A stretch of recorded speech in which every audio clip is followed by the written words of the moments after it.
There we go. How's everybody doing tonight? Or this evening, afternoon, whatever you want to call it. It's 2:30 here in the TH3D studio.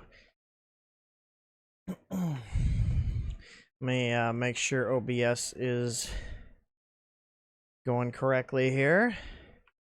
We are restreaming live to Facebook and YouTube, so you can chime in on the YouTube channel at youtube.th3dstudio.com or facebook.com/th3dstudio. The YouTube chat will be shown on the right-hand side of the video. I haven't figured out how to integrate Facebook chat, so I've got them both up on my left monitor. So, yeah. I gotta realize I didn't mount my wireless mic, which I'm not using at this moment here. So we're just going to go ahead and switch over to the wireless mic and make sure you guys can hear me. So we're switching over in 3, 2, 1. We're now on the wireless mic. Can you guys hear me all right? Because this is what we're going to be using while we are working on this Ender 3. It's going to be a very casual stream. Let's see here.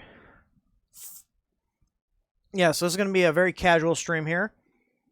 And I've got a Ender 3 right here that a customer brought by. He had a lot of problems with it, issues with his printed parts, issues with his power supply. So we're going to be doing a lot of different stuff here. I got to remove one more print here from the TiVo Tornado that printed his power supply case, because we're going to be replacing his cheap power supply with the 24 volt ones that we're going to be stocking, which I have a pile of. I just haven't had time to put together the product documentation. There's been a lot of stuff going on here, so let's kick it off with an update of sorts. So, as you guys know, if you follow us, the last week, so not like this previous week, but last week, my wife and I took a vacation. We haven't taken a vacation since our honeymoon, which was last year, and we came back and we're finally caught up with all the orders. I think there's only a handful that didn't go out from yesterday. So, but we're going to be working on getting those out on Monday, and then we'll be back to normal operations. So, in terms of what's going on with TH3D, and, you know, our personal life. So, obviously, like, I don't know if you guys know, but right now we operate out of a 1,500 square foot condo. This is our second bedroom and my, office. So you can see we have everything packed in really tight here. I even put up, these are new. Oh, I never know where to point on the camera. I need to like reverse my video. So we put up these shelves here. As you can see, all my crap I've printed is up on top of them. So I have a place to put my prints now. But that will be short-lived because we are in the process right now of purchasing a house that also comes with a 2,000 plus square foot shop, which will be the new home of TH3D. So this will not only allow us to expand our operations in terms of how many people we can employ, because right now, quite honestly, we physically can't fit more than 2 people in addition to myself and Samantha working here at the same time. It gets really tight here. We end up getting printers in our living room, boxes in our living room. I even have stuff in my personal closet right now. So space is tight is what I'm getting at. So this is going to allow us to not only then, actually be able to start a family. I have no idea when we're going to start even trying that. Because right now, TH3 is honestly our, child, so to speak, because of how much time it takes up. Yeah, this will be a big life-changing event. So we're going to get a little bit larger house than our condo, and we will have, more importantly for the business, a dedicated building for the business. So the property we're looking at, which we have the inspection tomorrow, is out in Hobart, Indiana. So we're leaving Illinois, thank God, because the taxes here for the business, personal, and everything else that they tax us on is just insane. We're going to save so much money literally just by relocating. It's disgusting. So, we're only going like 35, 40 minutes away from where we're at now. So it's not that far of a move, luckily. But it'll allow us to, run the business more efficiently, keep money in our pockets so we can then hire more people instead of it going towards taxes, which will be great. So I'm going to attempt, so to give you guys an idea of the shop, let me see if I can pull it up here on my screen. So, because I posted pictures of it. They're pictures that the listing people had were honestly terrible. Um, which is probably why it was. I mean, it was on the market for over a month. Um, but let me see if I can. I'll just go through here. I mean, honestly, I don't care if people see the address because our address is going to be public anyways. So here we go. Here's our property here. And actually, I just realized it covered the address. So this is going to be the house. And like I said, the pictures that the realtor put up on here are terrible, as you can see. But basically, we got the house. It's just a nice little ranch. Main floor is about 2,000 square feet, so it's, you know, a little bit of an upgrade over what we have here with the 1,500. But like I said, because the business isn't going to be in the house, we'll actually be able to, you know, have a family when we decide to do that. Because right now there's no room. The business takes up too much space. So, you know, just you know, a little kitchen there, little living room. You know, this is like a little seating area that's off the living room. So like, if you can see my cursor here, which I'm pretty sure you can, so like this doorway leads into this room here, and then this is just another shot of the living room. It's got a gas fireplace. I mean, I'm indifferent about it. So the master bedroom's actually smaller than what we have here. It's got a nice sized bathroom. We wish it had one of those fancy air tubs or whatever you call them, but we can always put that in later. But 3 bedroom, 2 bath, so there's a second bathroom. Little laundry room. This is another one of the bedrooms, and it has a full-size basement. So the basement itself is about 1,800 square feet. Now, unfortunately, we're gonna have to pull down all the drywall and everything in here because we have no idea the status of the electrical. Which is, I'm curious to see what the home inspector said, because my dad's a home inspector in he's licensed in Illinois, and the outlets were literally hanging out of the wall down here. So I'm going to anticipate that if we want to finish the basement, we're gonna have to pull down all this drywall and see what kind of janky work they did, because we don't know if it was a contractor, if it was the homeowners that did it. So yeah, let me just check up on here. Yeah, we're not coming up to Wisconsin. Checking the YouTube chat. So some of the guys are like, thought we were going up to Wisconsin. So we were, but the thing is, Wisconsin is over an hour from where we're at now, and we would lose all of our people that we've spent time training and, you know, employ. So they would, you know, it would be rough for them to actually move and commute there. And plus Indiana's cost of living is actually lower than Wisconsin. So, so to give you guys an idea, the property taxes on this house are about the same what we're paying for our entire condo right now in Illinois. One of the guys said, thanks for the eBay link to Monoprice. Yeah, Shane from Fugutech 3D Printing posted that out. I ordered 4 of them because we already have one. I'm giving one to my brother, and the other 3 are going to be basically our part slaves. I was going to say something, but I'm going to try not to get demonetized this video. All right, so, and there's the shop. Like I said, the picture is terrible. It's honestly terrible, but I'll zoom this in. So to give you guys an idea, so we've got the 3 garage bays, and this whole area right here in the garage bays, it's all open. So it's not insulated. It's just literally a pole barn with vinyl siding and this decorative rock on there. So what we're going to do is we're going to build out, we're gonna frame it all up, we're gonna insulate everything in terms of the walls we're putting up, and we're gonna put a ton of power and network drops everywhere, so we can basically have it be universal. If like I want to have the print farm on the left, I can have it on the left. If I want to move it to the center or the right, the point is we'll have power drops everywhere. We're probably going to not utilize these 2 doors. We're probably just going to leave them in, and then we'll have a regular door on the inside and still let it so they can open up. But it's all up in the air. We have nothing finalized in terms of that. It's just kind of a we're throwing ideas around and seeing what we want to do with the space. So, and then on the right side here is an actual office. Now it's got walls, it's drywalled, but it's got a drop ceiling in there, but no insulation above it. So we're probably just going to rip all that out and basically start over on the inside of that. Luckily, not too much is finished there. The building has 100 amp service already. And right here, if you can see my cursor, this, like to the right of the door here, the water and gas is already run. It's stubbed out. It's not actually ran into the building yet, but we have natural gas run from the house, and water run from the house, and power. So it's going to save us a lot of money in terms of what we have to trench out there. We will have to trench power, or we will have to trench network connectivity out there. So I'm probably going to run 2 fiber runs and 4 copper runs. The copper runs are probably going to be outside of the EIA specifications of the 320 feet distance.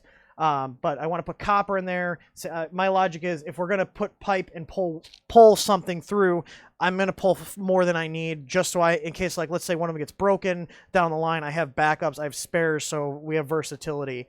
So yeah. Yeah, and like people are saying, the taxes in Wisconsin, because there's so much stuff going in up there, like Foxconn and Amazon, the taxes are going up. So I don't want to be in a situation where we're at now, where, like, to give you guys an idea, when I bought this condo that we're in 2012, I was paying $1,900 a year in property taxes, which is very reasonable for a condo in the area.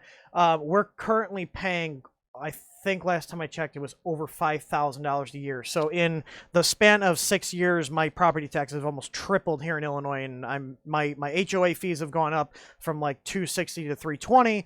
So to give you guys an idea, if we were to pay off our condo right now, meaning we get rid of our mortgage, I'd still have to come up with $900 a month just to live here, which is insane. So we're getting out of Illinois. I'm tired of just getting taxed to death here, and it's it's on a decline right now. I want to get out before the state goes bankrupt. Now, other stuff, I'm not a big fan of pools because, one, they're expensive. Two, they're just expensive. I mean, I'll use it, but we'll have to. Basically, we're going to say we're going to leave the pool for now. And see how much it actually costs to maintain it, and see how much we actually use it. Because honestly, if we don't use it, it ends up becoming, where we're having to put money into it. The pool is original, so it's 15 years old. The place was built in 2003. We'll probably break up all the concrete, break it up, fill it in, and then we'll just make like a nice patio area out there. But we're gonna leave it for now and play it by ear. A pool was not something I cared about. It just happened to come with this house. It does have a little water slide, so that's cool. But just nice property. The yard's already fenced in, which is good because we want to have a dog. It's got a nice little patio out there. And this is what I mean by the pictures don't do this place justice. So this right here, let me make this bigger here. There we go.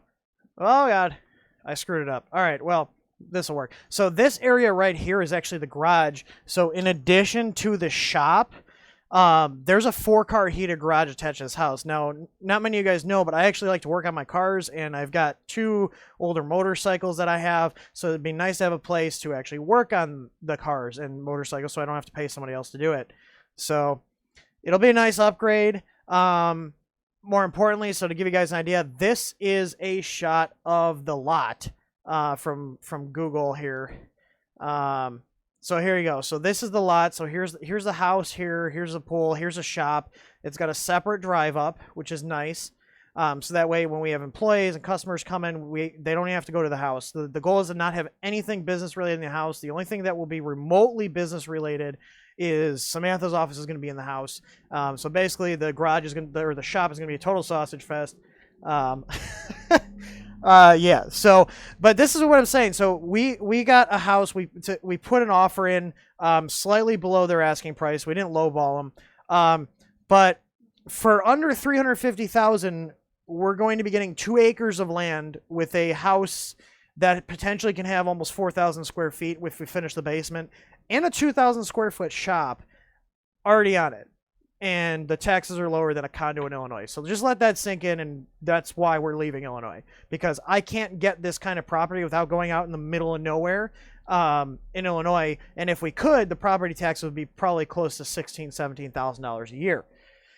So we got a lot of room to expand. So the goal is move here, get set up, start ramping things up. As you can see, we got a lot more room. If we want to expand the shop outwards, we can. I mean, we could almost double the size of this shop just lengthwise, not even including the back here.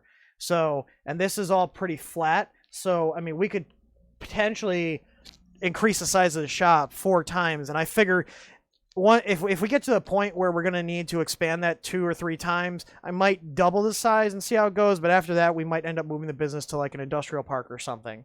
So, but Yeah, I'm very excited because, like I said, we're limited on space. We want to start doing printers. We want to start selling filament. We want to start doing a ton of other stuff, just stocking more products, getting our quantities of just to give you guys an idea from a business standpoint, just upping how much we order at a time. We can then get a better price on the products because the cost is lower, which means then we can lower our prices. So what would be great is to be able to, since we have the space to order more stuff, then I can give you guys better prices than what we already do and still make the same amount, so we can get our volume up, which means that we can grow the company more. I want to be able to provide more jobs to people.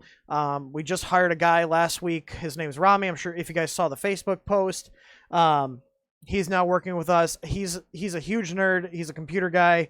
And he's very, very excited about all this technology with the 3D printing stuff. So my goal is to get him kind of like up to my level in terms of the stuff, in terms of handling support, building printers, troubleshooting. So that way, you know, I'm not fully burdened with all of that responsibility. So that's kind of where we're going. To give you guys a little background, so this printer is a guy that I met through Reddit. He bought the Easy ABL kit. He had some weird issues that weren't like normal stuff we saw. He went through troubleshooting steps. I was like, you know what? I'm going to send you out a different kit, see if it does the same thing. And he had the same problem. So there's something weird going on with this machine. There was a lot of little issues just on my initial survey of it. So he's like, I just want to upgrade everything on it. I just wanted to make, like, this is his only printer. He's like, I don't need it to be reliable. I just need it to work. So I'm probably going to miss something, but we're putting a PETS Fang on it, a 5015 with a 5015 fan. We're going to do the Meanwhile power supply installation. I'm putting an all metal hot end on there. I got these as a sample from my supplier, so he's volunteered to test them. I'm just giving this to him to try out. So this is just like the stock CR10 hot end, except this is titanium in here. Now, I'm probably not going to sell these because we were able to get titanium heat breaks so you can put in the stock hot end, but his stock hot end is not in good shape, so I'm replacing this just to basically, like, we're doing all this work on it, and his hot end's already got some problems. It's kind of cockeyed, things are bent, so I was like, you know what, I've got these laying around, I'm just going to hook you up. You know, let me know how you like them, because maybe I will decide to sell them. I haven't decided yet. But point is, I want to send them out of here with a fully working machine, so I figured... give me 1 second. I also need to upgrade my desktop. This 4790K is 4 years old, and it's showing its age when I'm streaming with these cameras. And this will be the view we're going to use here. So I've got a couple different views here. And actually, I realized I set up this other one. So we've got two cameras here. I've got a small one on the table, and then I've got the main one, so you guys can see exactly what's going on here. So yeah, and then, oh yeah, we're going to put a tough extruder on here because the stock one he has, like all the Ender 3s pretty much have, it has very, very inconsistent extrusion. So basically, I'd assume this is going to take us about 2 to 3 hours. So, you know, grab a drink or something. I'm just drinking iced tea. It's only $2.49, so I feel like I'd be an alcoholic if I started breaking out the beer. Also, I don't want to be working on this printer intoxicated. So, I have pre-printed all the parts. If you guys tuned in, you saw me removing some parts before the stream. Oh, did I drop out? I think I dropped out. I saw red for some reason. Unless it was just clipping. These wireless mic packs are okay at best. We might look into, once we got to obviously keep our spending down right now, because the shop is going to take a lot of money to build out. So I got to make do with what we have. Let me get switched over here and go over to the bench scene here. So this is where we're going to be working at. And let me know if... Okay, let me know if it drops out or anything. I've got line of sight to the actual receiver and transmitter here. So I just got to grab one more thing here. I got to grab the Titan mount and the Titan itself, which I have here. Let me, let's see here. I'm just making the chat view larger. And here's what I'm going to do, because I know the thing is, Facebook is going to get people. I don't know how many people are actually watching on Facebook because Facebook's platform is terrible for video. So what I'm going to do is I'm going to find the URL for the live stream, and I'm going to post that in the title so people, if they want to jump on, jump from YouTube to Facebook, they can. So let's see here. Come on. Let's go to our channel.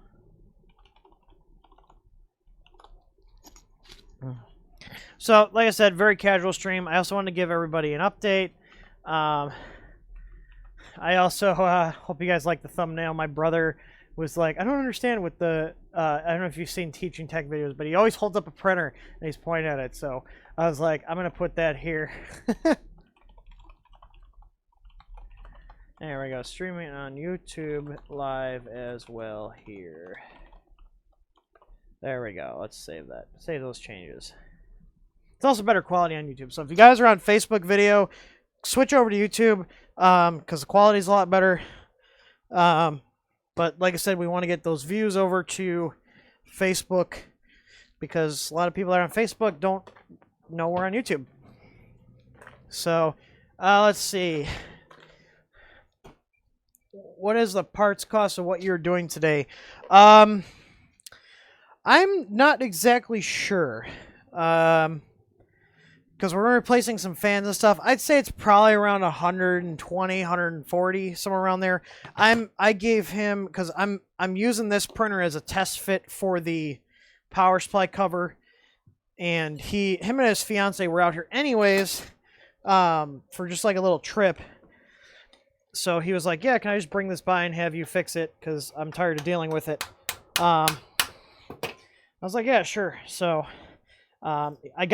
basically he's getting a discount on the parts because I'm going to be testing some things on here.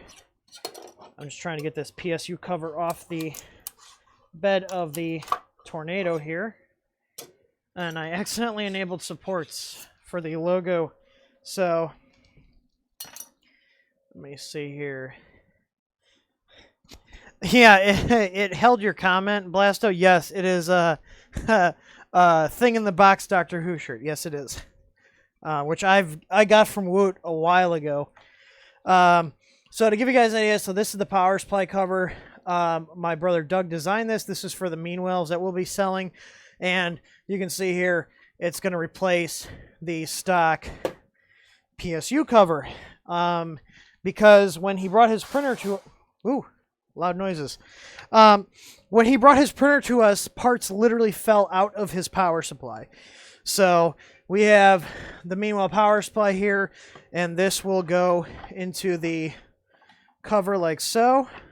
Make sure there's no supports in there because I accidentally turned on support generation. This is meant to be printed without supports. And this is, oh, it's getting hung up on the label here. So there we go. Let me just slide it in. So the idea is this goes into here like so.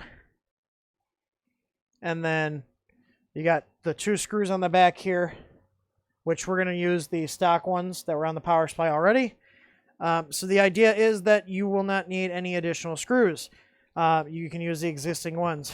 So let's start with the PSU swap, since we know this is getting replaced. Because I quite frankly don't trust it. When you got components, there was a resistor and something else that fell out. I found it on the floor earlier today. That kind of tells me this power supply needs to be replaced, which could be all the problems he had with his ABL kit. So yeah, that's there's that. Chinese quality, man. It's all over the place. And you know the yeah, it's thinner than the stock PSU because Meanwell actually knows what they're doing when designing power supplies. As you can see here, the holes on this power supply they're stripped out, and I asked him about that. He's like, yeah, I thought I did it, but I did this. I put the second screw in, and it just kind of fell in, so it's kind of just holding it a little bit. So we're gonna go ahead and just take that off, and I dropped my screwdriver. So it's going to be a very casual kind of stream. Do you have the STL? It's not. I got to talk to Doug and see what we're doing. I don't know if we're going to post that or not.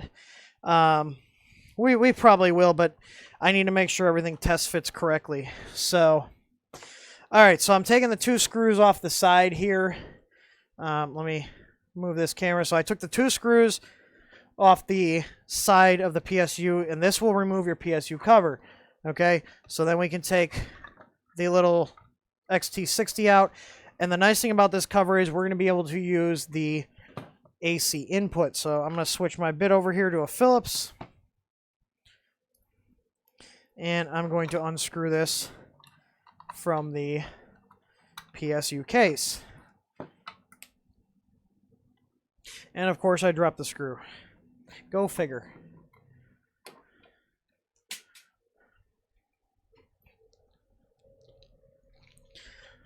Wish I get my easy ABL working on my 10S. Yeah, start looking at power issues and mechanical problems, because there's very little that goes wrong on them, and we do a ton of QC on them.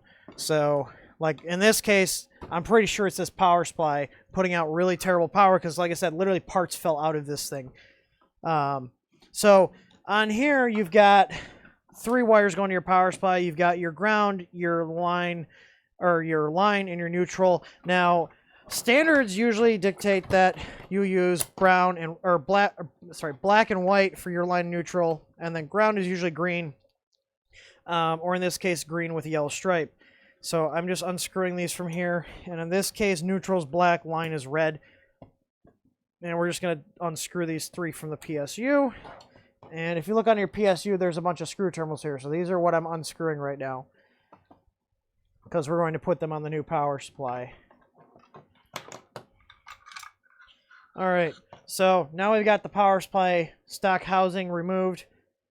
And let's see if my brother took the correct measurements, because he told me he made this little cutout here able to fit this. So let's see if this is the first time I'm test fitting it. So let's see if it fits. And look at that. Fits in there really nice here.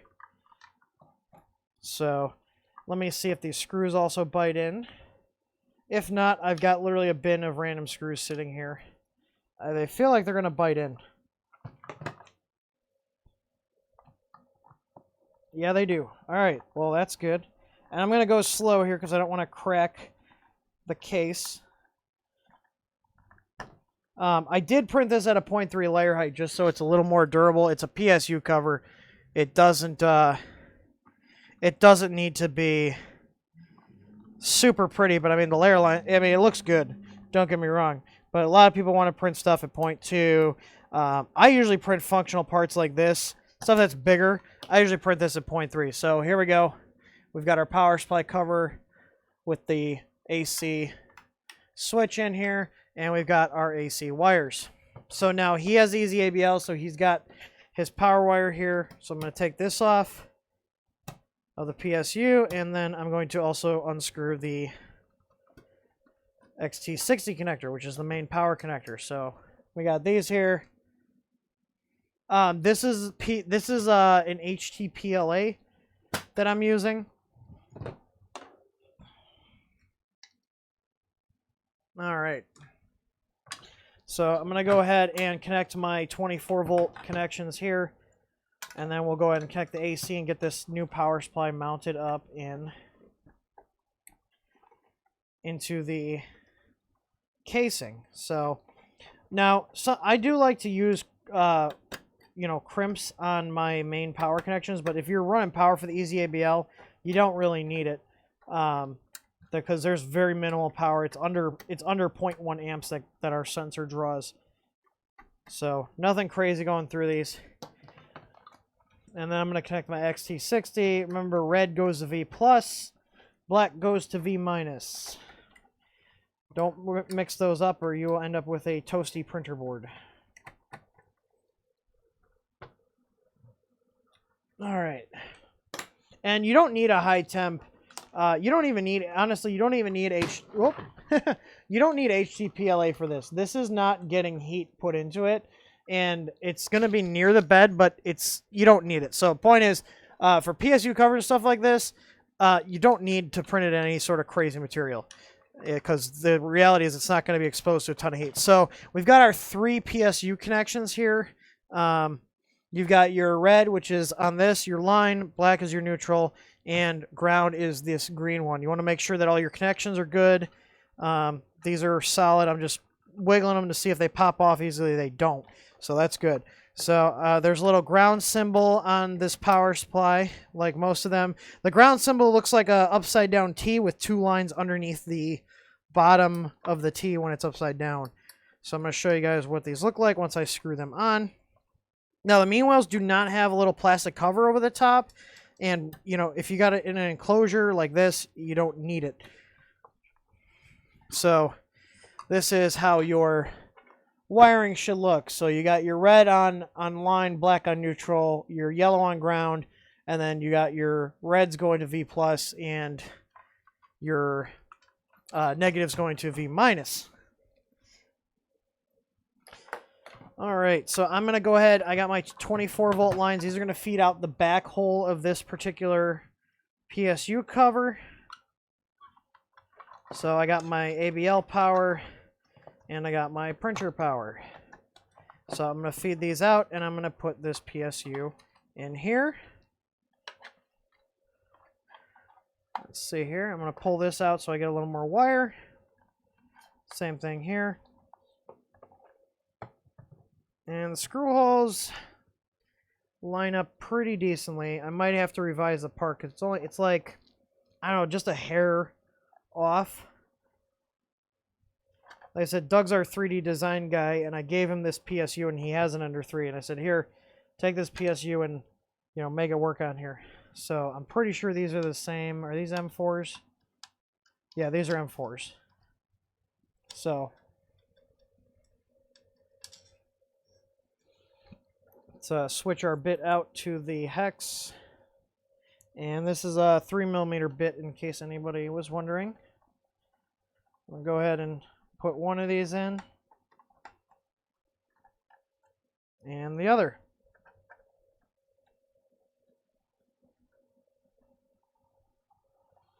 That's just a hair off, but I think I can, let's say the plastic here. Kind of widen the hole a little bit with my bit. And we'll make her fit.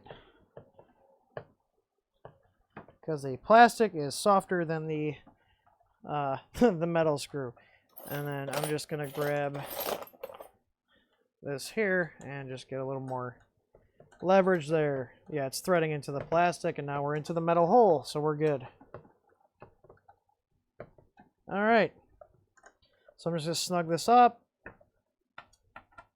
and snug this one up. And there we go. We've got our new Meanwhile power supply. Make sure the voltage is set correctly. I already set this one to 115. And then all we do is mount this over here on the side, just like the stock one, with the 2 M4 screws that the printer came with. So they should mount up.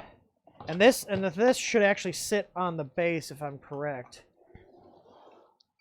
I just need to find another M4 screw because he actually lost one of his. So we're going to go into the big random parts box and see what I can come up with here.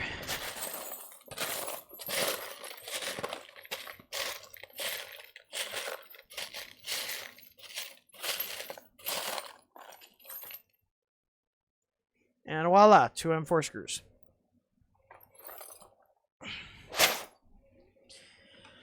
Alrighty, let's go ahead and put the screws in just like we did the stock PSU.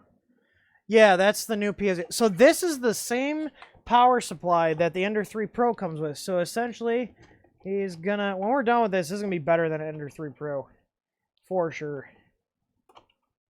Alright, there we go. That's bolting up. That fit perfectly. My brother did a good job. This is the first revision. I know he said he wanted to make a couple other changes, but this fit damn nice.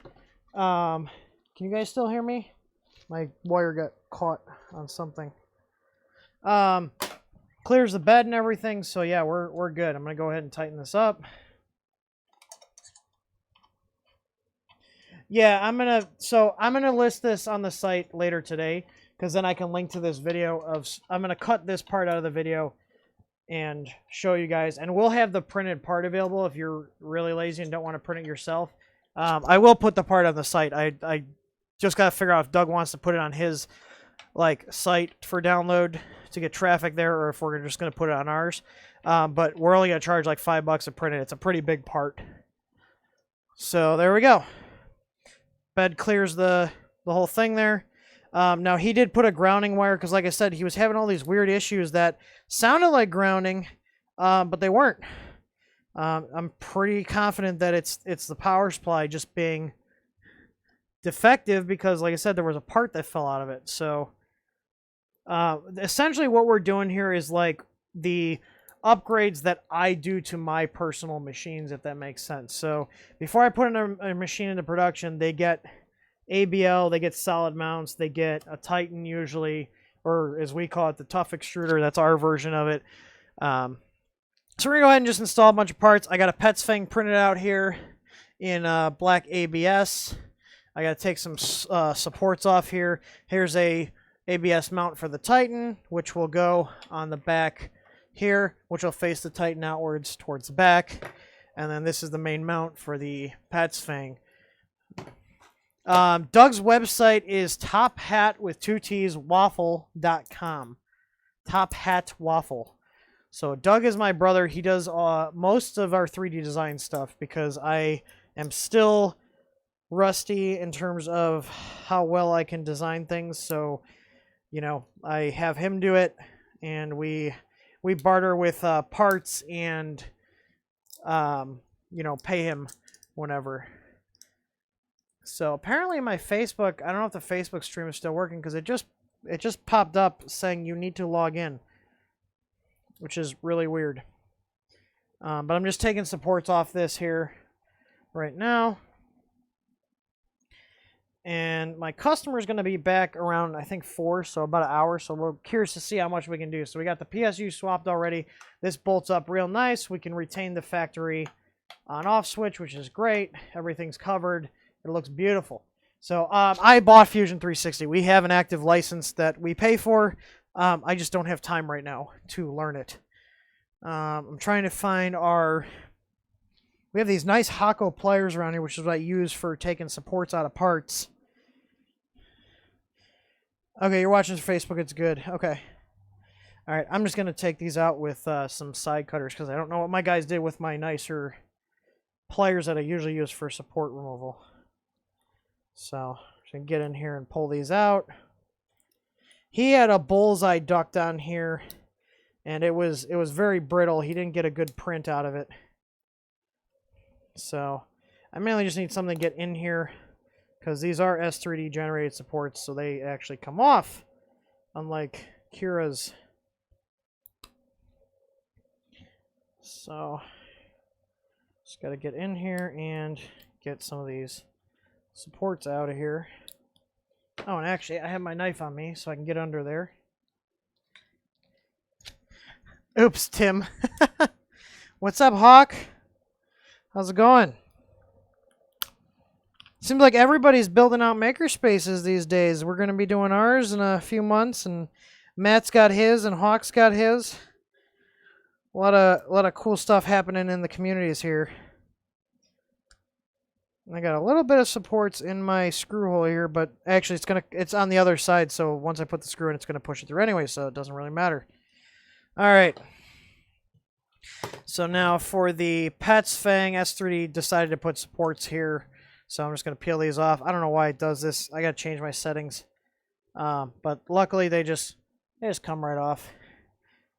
So this was printed on our CR10 Mini. Came out beautiful. This is a Coax LLC plastic. They're black ABS, made in America. There we go. S3D supports for the win. Look at that. Just pull right out for the most part. And then you just get in there and pop them out with a screwdriver or a knife, whatever you got laying around. That's why I bought S3D way back when. Was their support material is just Their generation algorithm is so good. Alright, I'm just going to get in here and get the... I use dense supports too, so I'm going to go in there and get those out. They just scrape right off. And then I got the supports here. And they just literally pop right off here.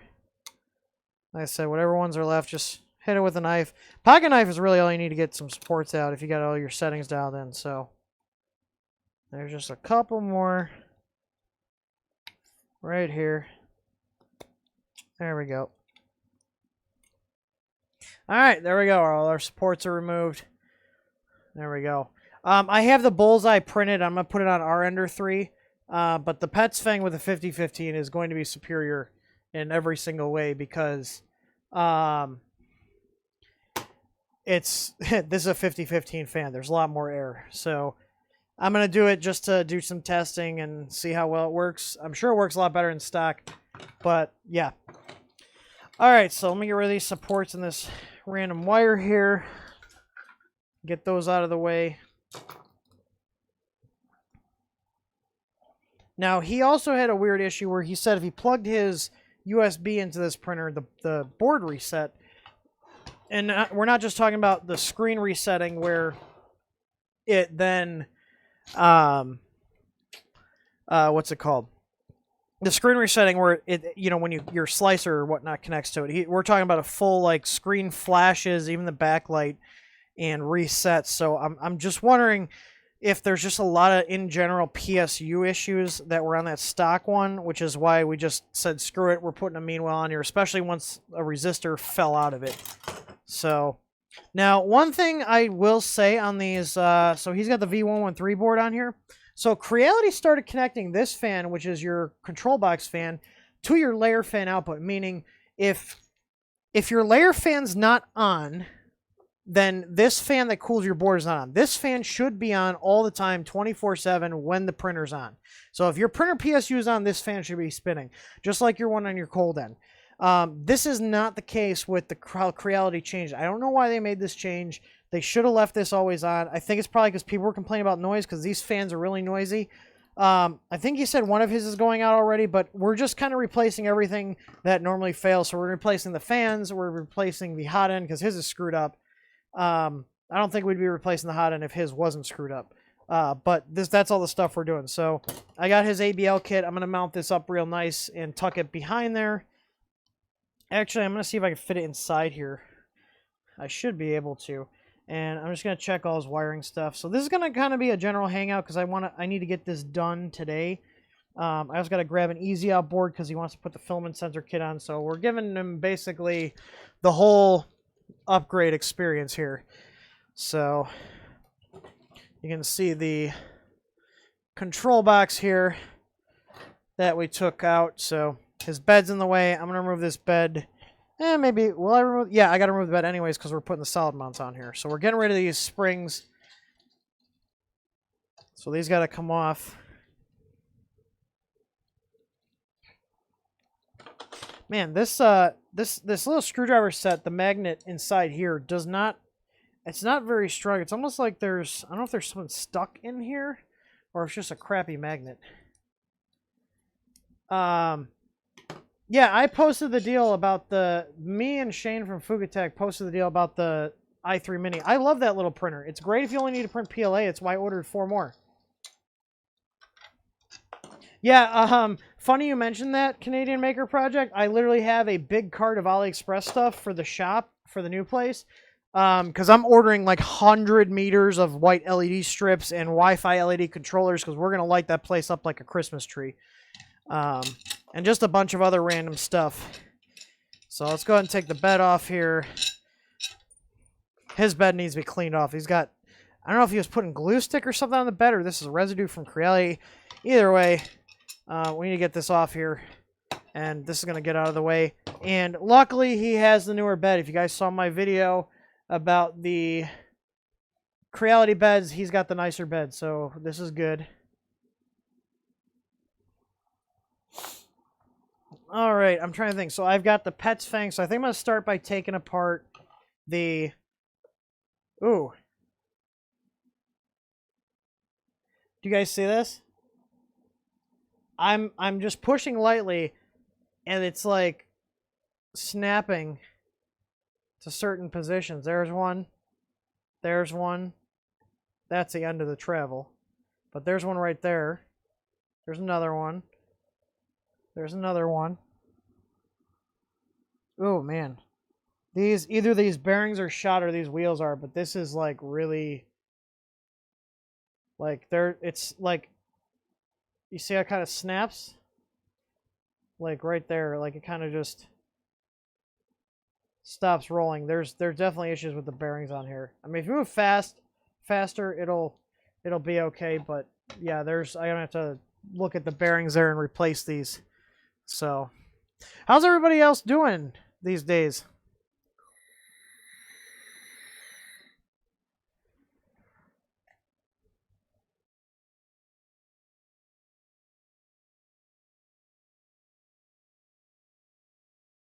Don't send me money, Hawk. Put it towards your shop.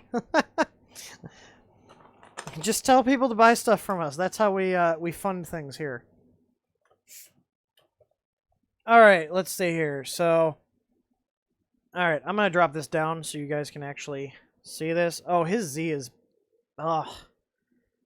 Let's see. Oh, there's just a lot of stuff wrong with this machine. Like this Z does not move smooth. I can feel this bar like moving when like the stuff isn't tightened down. So I'm gonna have to take apart a lot of this stuff on here. So I know this camera here, the video quality is not the greatest, so but you guys just have to deal with it, because I only have so many cameras here. So 1.5, no, it's a 2.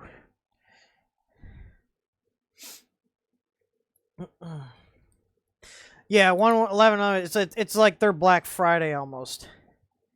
So, if anybody has ideas for our shop, and stuff we could put in there, I'm open to hearing suggestions if you guys have stuff. So here's another thing. I don't know if you guys see this. Like, this is his probe mount. So this isn't gonna help things either. Like literally, like look how that just snapped off. His prints were terrible. Because of it's just a typical Ender 3 crappy extrusion because the extruder is terrible on these things. I don't understand why they keep using these plastic ones. I hate them. It would only cost them $1 more, but we know how cheap China is. So if you guys have ABL kit, you don't need these washers. These can get discarded, so I'm going to throw these in the bin. All right, and I think, yeah, there's one more screw on the bullseye duct that I'm taking off here. So we're doing, there's just a lot of stuff going on right now. I'm trying to launch the flex plates on Monday is what my internal goal is, which means I got to get the, I'm trying to get the screw out of here, which means I got to get the video done on how to actually install them, because I know people are going, well, not install the plate, but install the PEI on there without completely getting bubbles under it everywhere, just like we did with the Easy Mat. So I'm just taking his hot enough. We're going to reuse his heater and thermistor because those still work. For beer later. Thanks, Matt. All right. So we're just going to take his stock hot end off right now. I've already got the M3D crane quad coming on. In terms of Prusa size flex plates, I had a company that we are friends with asking me about those. So I know Prusa is kind of like keeping those under lock and key, and they can only sell them, but my guy can definitely make them. I would just need the file to cut the sheet. So, and I don't know if you can do powder coated, but honestly the PI is amazing.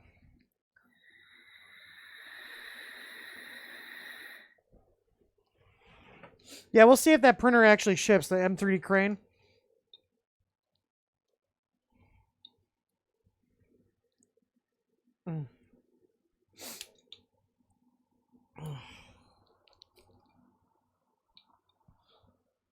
And so I'll get I think I've got a stack of like 20 of these power supplies because we have them. We've had them for a couple weeks. I just haven't had time to get the photos done, take pictures of the printed part, which actually I'm going to queue up another one of these parts here, because obviously we want to have a picture of the printed part that you'll be able to purchase optionally with the PSU. So we're talking $5, so you don't have to print the part. You can just get everything in one go from us.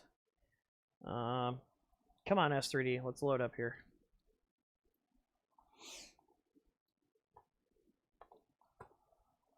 Why is S3D taking so long to load up on my machine here? Oh, because OBS is like, give me all of your CPU power or belong to me right now. Like I said, this processor in this computer, this is a 4790K, which is 4 years old now, and it is showing its age.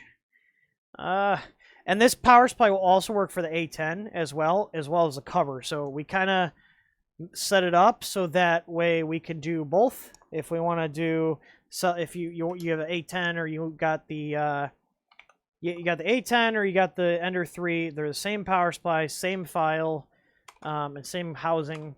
So they use the same settings, which is good because that makes it simple for us in terms of inventory. And it makes it easy for you guys because you can just buy one thing. Give me 1 second here. I'm just slicing another one of these without support on the logo, because there's a little logo on the bottom of the power supply cover. So you don't see it, but it's got a little logo of ours just to, you know, have some branding on there. I like having branding. People like our logo, so.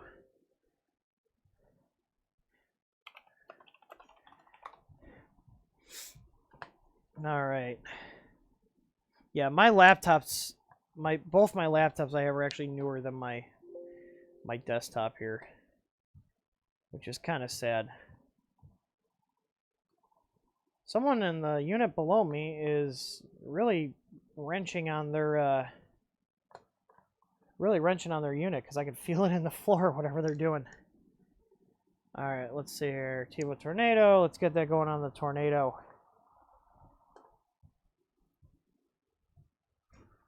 Unless someone's knocking on the door. Hang on.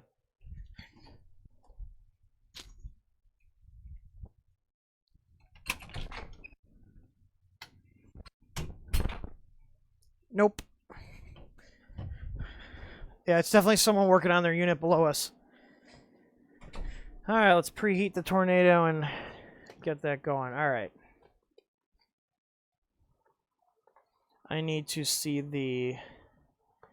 Where's the live video?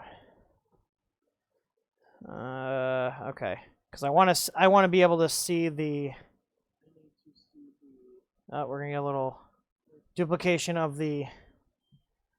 All right, there we go. All right, we can get back to work now. So, like I said, we're replacing the hot end, and this is not a product I'm going to sell. More than likely, it's just extra stuff, and his hot end's got filament leaked on it in some spots. So, like I said, I'd rather send them away with everything addressed.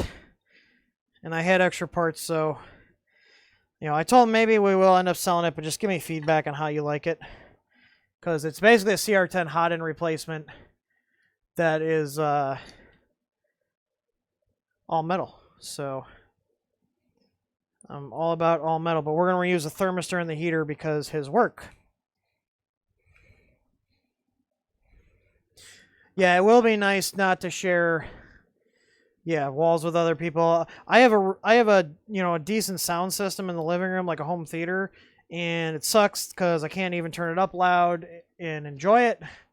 I'm sure my wife will love me blasting music in the new place.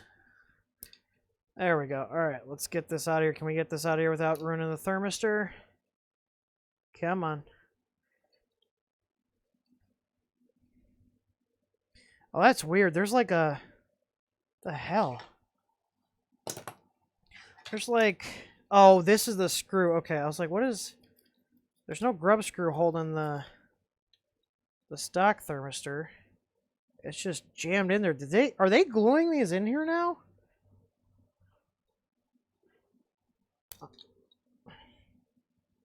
I think they are. Okay, I was able to get it out without damaging it, so that's good. We're getting rid of the PTFE as well. I got some extra tough tube from my last build. I had a meter that I didn't use all of, so I'm hooking them up with that.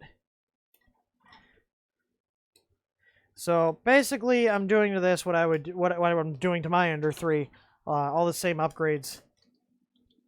So there we go. Bye bye, stock reality junk hot end. You are the weakest link. Alright, so what I need to do now is get this new hot end all situated. And make sure that this is all aligned correctly. Make sure I got the right bit here to do so.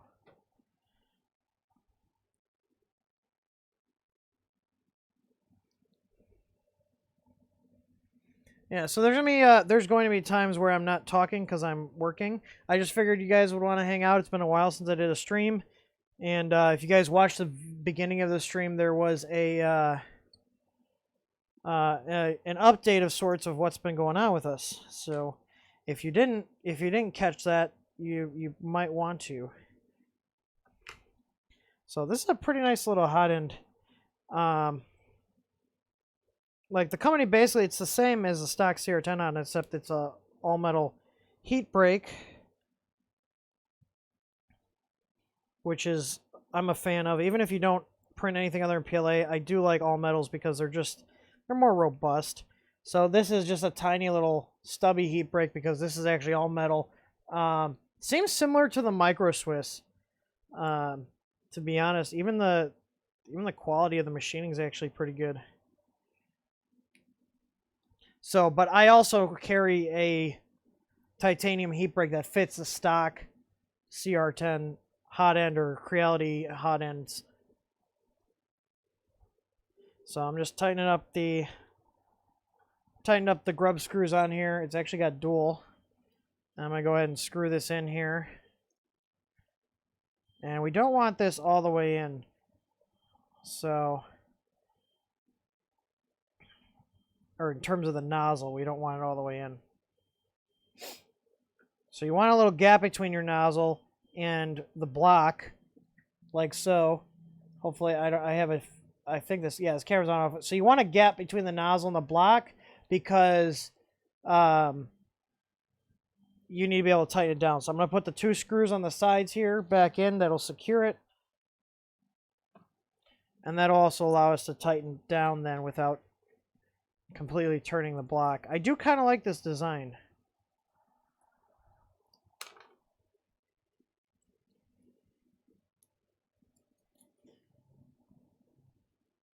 And I'm special. I need to rotate the block. So, and actually the nice thing is since I can just rotate these set screws.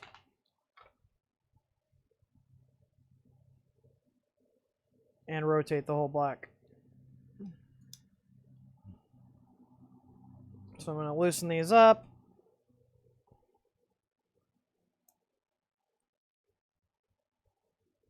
And the reason I have to is because the screws are offset. So now if I put them like this, they line up.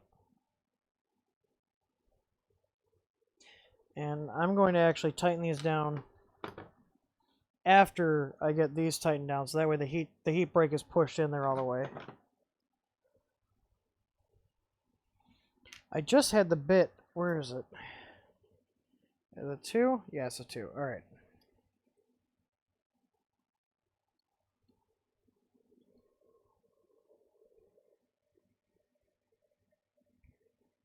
There's one list. I got 10 off on Amazon. Yeah, there was one. I don't know. I saw someone said there was those Monoprices listed for 42, but they weren't from Monoprice. So I don't know if that's going to be like one of these things where someone just listed them to rip people off because they saw a deal and they knew people would pay them money in chances, in hopes of getting a 3D printer. Me personally, I bought mine from the $99 from Monoprice because it's actually from them. So I'm just tightening these down. Notice I'm walking it back and forth, and I'm just kind of watching to make sure I got an equal distance on both sides. And you don't want to torque these down too much. Just snug them because when you tighten this nozzle, it's going to tighten everything up as well. So I'm going to tighten down these set screws for the heat break. And just snug them. You don't need to Hulk them. You just want to make sure it's not going to move. That's about it. All right. So then once we put everything in here, we're going to hot tighten this. May need a care package from you now, Tim. Oh, yeah, for the Mini. We got the ABL and stuff on the Mini. It's my wife's printer, and that printer works great. I got everything dialed in so nice. She doesn't even have to baby step or anything. The thing just works.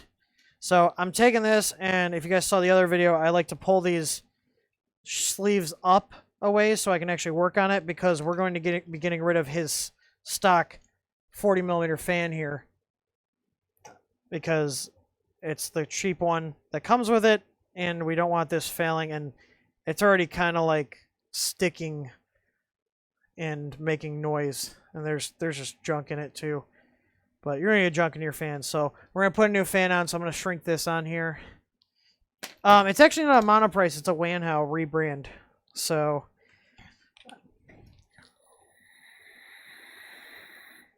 all right, now I gotta put this thermistor in here, and I just noticed this.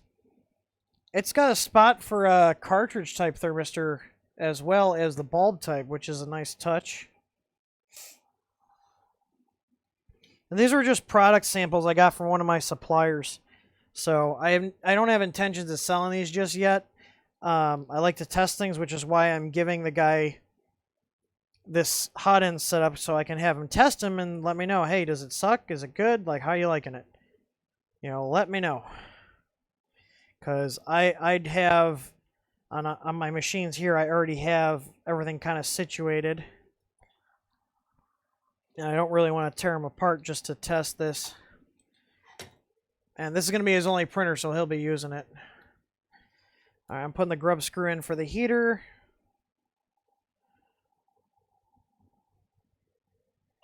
So I got the heater in here. And we're going to put the grub screw in, which will then hold the heater. I want to make sure the heater's all the way in, and the wires are going up this way, so they're not being forced into a position they weren't already bent into, and then just snug down that grub screw. So now that's not coming out. The thermistor's in the hole here, and I'm going to put the Phillips head screw in to secure that.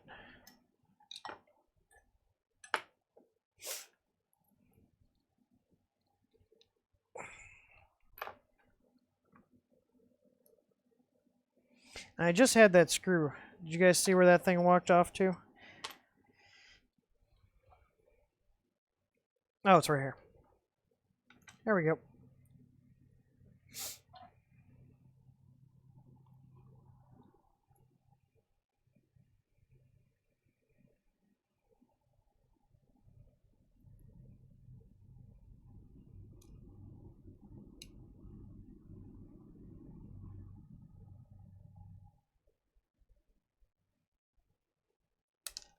Dang it.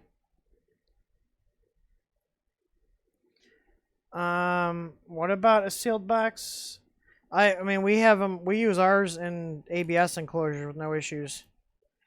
The ambient temp they're rated up to, or operating temp, I should say, is 70°C. So there we go. We got the screw over the thermistor wires here, and it covers part of the hole, so it's not going to come out there, which is what we want. So, and you don't want to crank these down. Just kind of snug them, because if you crank them down, you're going to go through the insulation that's on those thermistor wires, and then it's going to read -14 or some other value, because you basically grounded it out. All right, so we're going to remount this. The stock screws fit this just fine.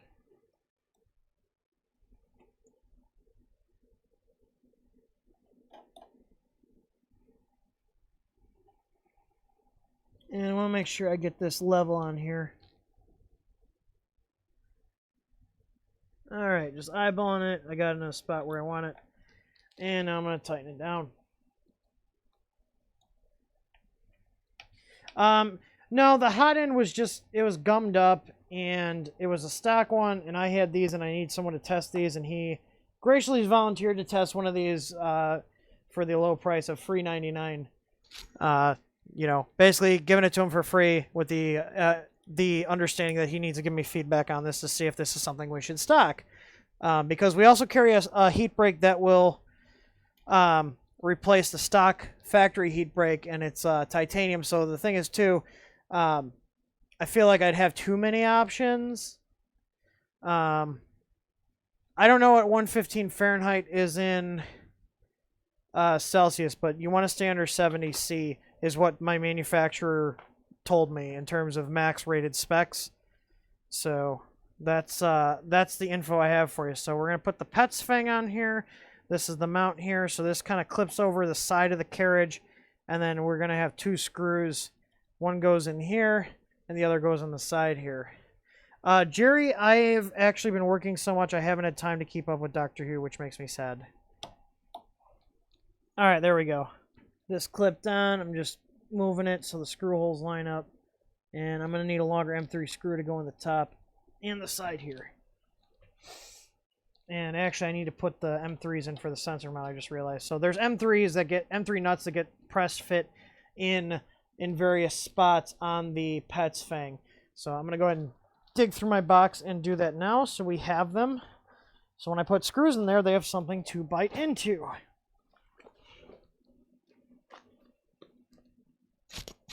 Yeah, 40. Yeah, that's what our enclosures run at, about 45 to 50, and they all have the AZABL on there. Yeah, 40 to 50 C is no problem at all.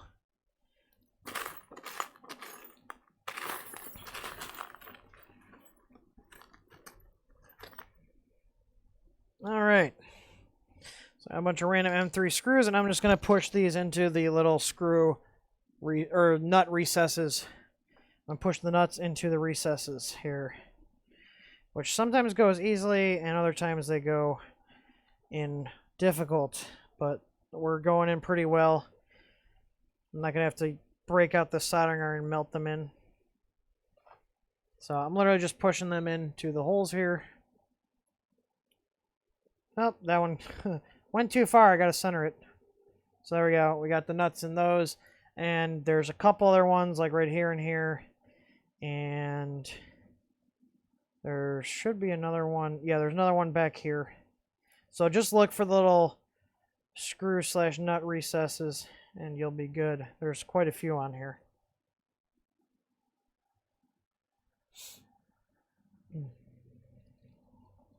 This is the Pets Fang. We're not doing the bullseye. Because we're doing a 120, or not a 120. That'd be a little too big, a 120 millimeter fan.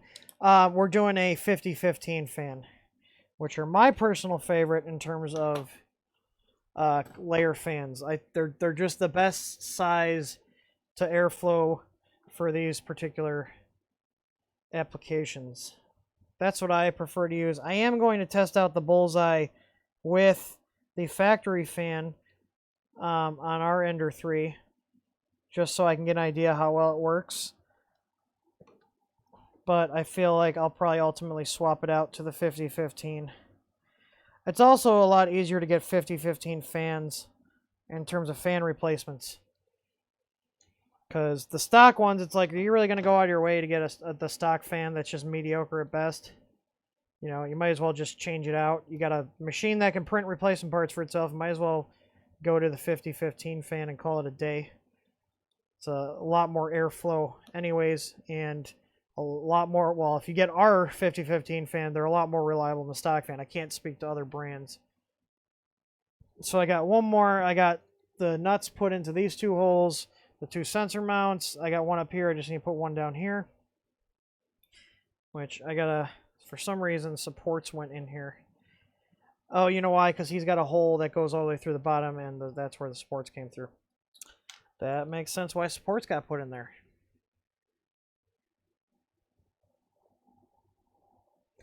Amen. I don't know what you're amening to. Was that when I was talking about the fans? I'm not saying the stock fans don't work. I'm just saying the 50-15 fans are better, you know.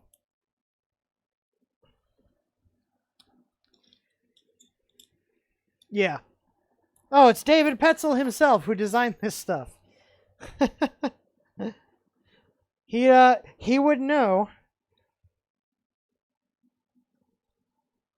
So, yeah, I told the customer, I was like, well, we can do the bullseye, but I'm like, but personally, if we're gonna go through all, if we're gonna go through the trouble of swapping all this stuff out, let's just upgrade it, And he had a budget, and we stayed within the budget, and got him a nice, setup here. So, it's like do it once. Like if I'm gonna go through the trouble of this, the only reason I'm gonna try the bullseye on our Ender 3 is just so I can literally try it out. Because I accidentally had supports in here, I'm fighting with this nut a little better. I'm just going to go in here and get my knife in there and get those supports out. So hopefully I can get my nut in. My nut won't go in.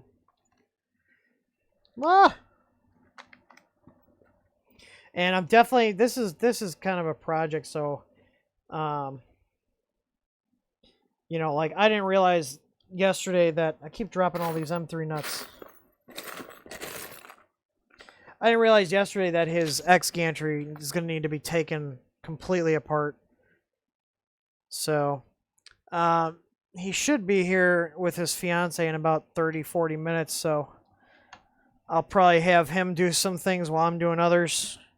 His name is Nathan. Alright. So there's still some support in here. Come on. It's just a pain. I should have checked my, that's why you always do a G-code preview when you do stuff, is then you're not, like, fumbling around like I am right now, because you didn't check and make sure supports were, not where they didn't need to be. Alright, there we go. I put a hex wrench through it. We're good. Yeah, it put it in the nut capture. That's exactly where I'm pulling supports out right now. So, and either way, hey, I can't complain for free. You don't charge for the designs. I mean, me personally, I would totally pay for the designs even if you did charge for them, because they're freaking fantastic. But that's just my 2 cents. I know people are cheap, especially when it comes to STL files, but just my 2 cents, man. I'm just saying. I wouldn't have a problem paying you for them.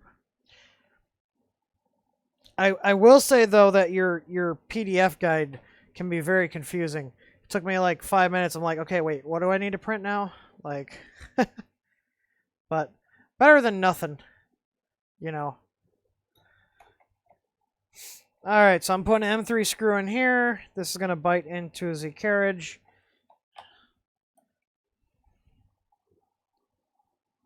Is this actually going in, or is this not long enough? Ah, it's just too short. Just a hair. Just a hair too short. We'll try this one. Nope. I'm pretty sure Dave has listed all the screw lengths. I just did not read through it. Alright, I got one that fits. I have a CR20 sitting on the floor right down here. Still in the box. Which will be a live stream that's coming up. And that we bought. Creality does not send me printers. I think they're still kind of pissed off. But I still use them because they're decent machines. I could care less if the company is mad at me. I just need printers that work.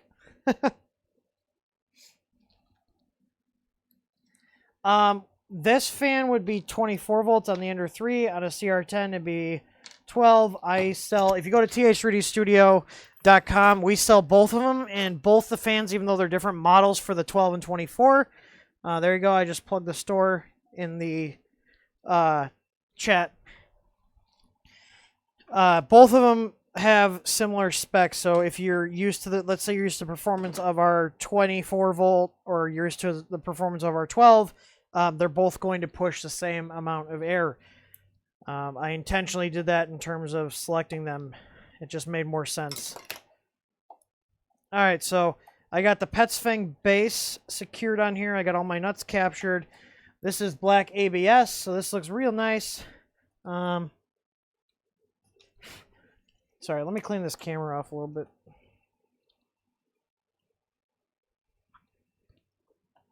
What printers do I have to live stream? The CR20, the CRX, which is right here, still on the shelf. The U20 from AlphaWise. I got quite the backlog right now, to be completely honest with you guys. All right, so we got our sensor mount. This is going to need some M3 screws to go through it.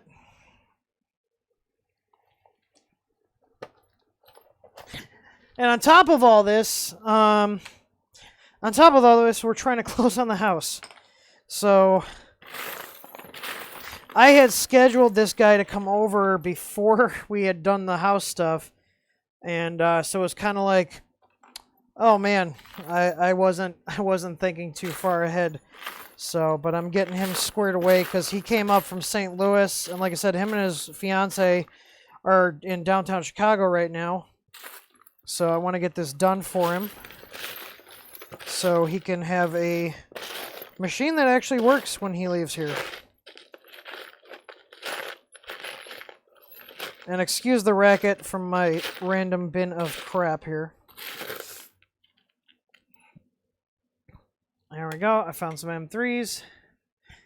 Yeah, we're doing the home inspection tomorrow.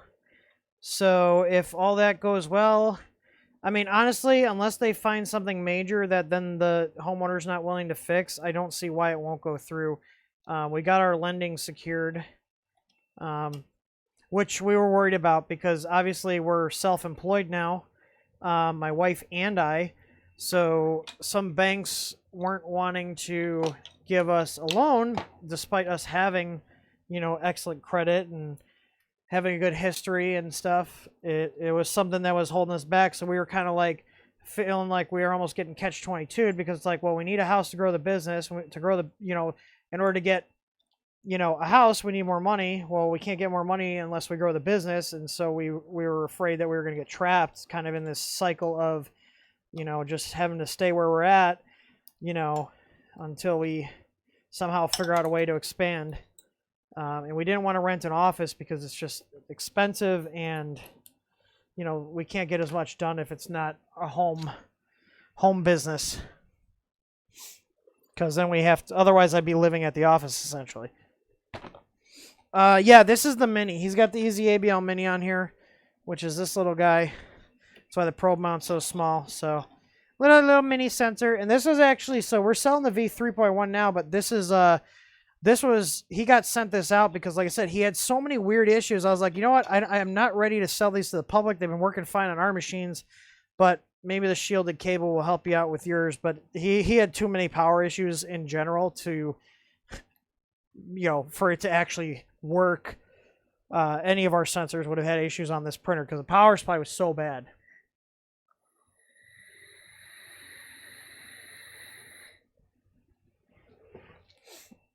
I'm not selling my random bin of crap. I use my random bin of crap all the time.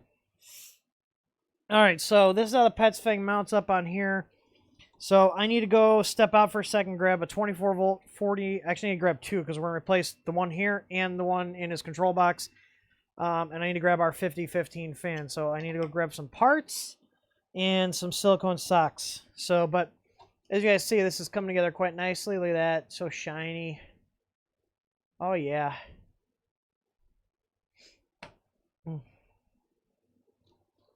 So yeah, there we go. Yeah, this was kind of a last minute decision. That's why it didn't get posted out too many places. I did press the live tweet button. So let's take a little break here. Anybody got any questions? And I'm going to go grab the parts to finish doing this upgrade. So anybody got any questions?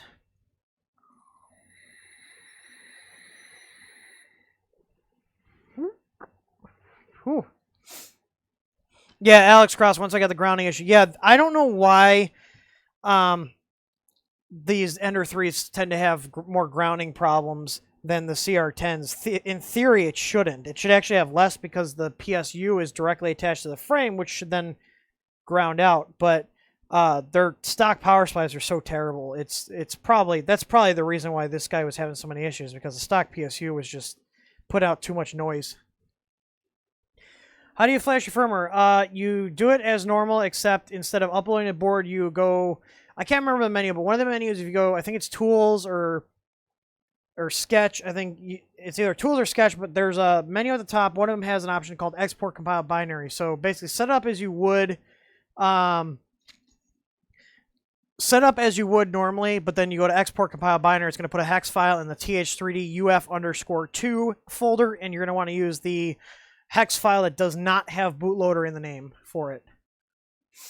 I did not snag an Ender 5, but I've got an Ender 4 sitting down here because people keep asking me. I can get, yeah, if you want me to stock, what do you need 400 for? These are 350s that I have here. I have to see what the Meanwhile lineup is if they have 400s. I've looked at their 150s and 350s because that's what we stock. The new power supply is 24. Hypercube. Okay.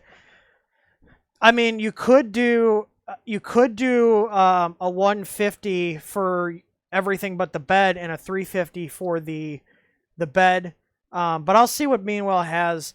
Honestly, I'm not going to stock power supplies that aren't for like stock machines. You'd be better off going to like Mauser or DigiKey. You're probably going to pay a lot for them buying one unit. But if you only need one off and you want a Meanwhile, that's what I recommend. Actually, I'm going to have a Tim's Closet item. If you want it, I can just send me an email and I won't even bother listing it. But I totally forgot I had this. This was for a Core XY build, ironically.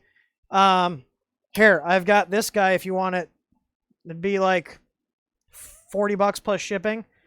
Obviously, it's open box, but it's been sitting around here. This is a 600 watt Meanwhile here. Alex, if you want this, you can just shoot me an email, tim@th3d studio. It's been sitting in my closet. And this sucker's heavy, too. But this is a 600 watt. This is 24 volts at 25 amps. So, yeah.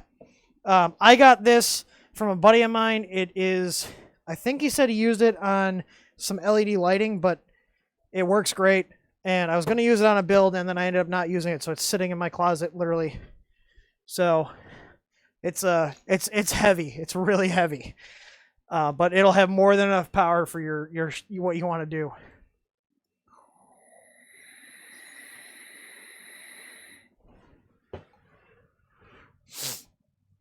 Oh, yeah.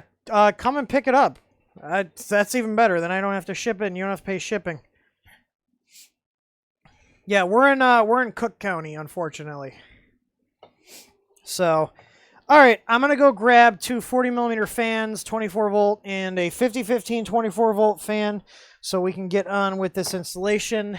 I also need my lighter, which should be, it was over here, but we cleaned. So, I don't know where he put it. I had my heat shrink and my lighter over here, and they are now AWOL. I'm assuming they ended up in the toolbox, so I need to find said toolbox. Oh, right here. Hang on. There we go. Heat shrink. And the lighter did not make it in there, so I'm assuming the lighter's probably still on my desk. So I got my heat shrink assortment. These are great. These are great. You can get these for like $15-20 on Amazon. It's just pre-cut random lengths of heat shrink. It's great for doing little repairs and stuff like this. So that way you don't need to know what size you have. Just buy the assortment and something will eventually fit. I just need to find my lighter. So I'm going to go grab my fans and a lighter since I can't find the lighter I have here. And I've got my... I just picked up this little T12. This is a direct heat. It's a Shine Now brand, but you can find them on AliExpress and stuff. It's a direct heat. I think it's like 60 or 70 watts soldering iron. And it's digitally controlled. I'm really liking this. This I got for just like our, I'm not working at I got a station over here by my desk, and we got the big station over here. But I need something that was a little more portable for when I'm doing just miscellaneous repairs. And then I picked up a little soldering stand here with the brass sponge in it. So let me go grab the fans. For the replacing the all-mount hot, there's a video on our channel here. Just look at, it was a hot end replacement. The video is not that great because it was supposed to be a live stream, but there's one on there when I replaced it on our CR10 Mini. But basically it's the same process. You print your parts, take the old stuff off, put the new stuff on, and solder in your wires. So let me be right back. I gotta go grab those fans.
Alright, can you guys hear me?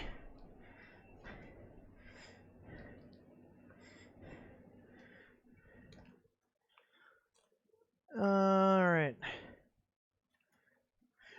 Technically the precision is increased with the tough extruder because it is using more steps per millimeter. Is it something you're going to notice? Not a huge difference. The main benefit is that you can run flex on it, and you can also get a lot more pushing power for like a bigger nozzle. Alright, so I got 2 fans here.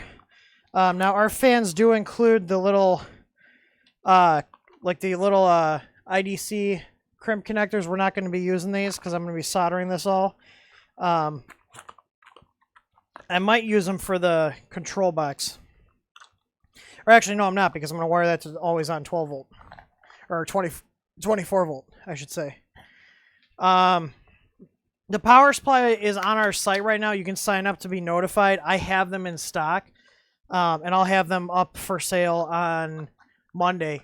I just got to take the product photos and a picture of the housing here that we just installed. So we'll have those on the site.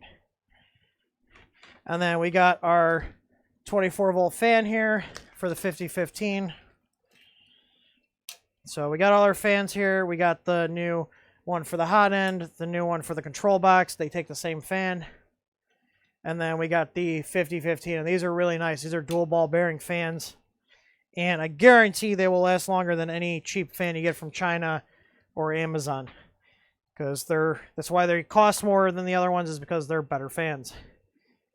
Alright, so we're going to mount our one fan here. We got our 40 millimeter always on, so this is going to go here.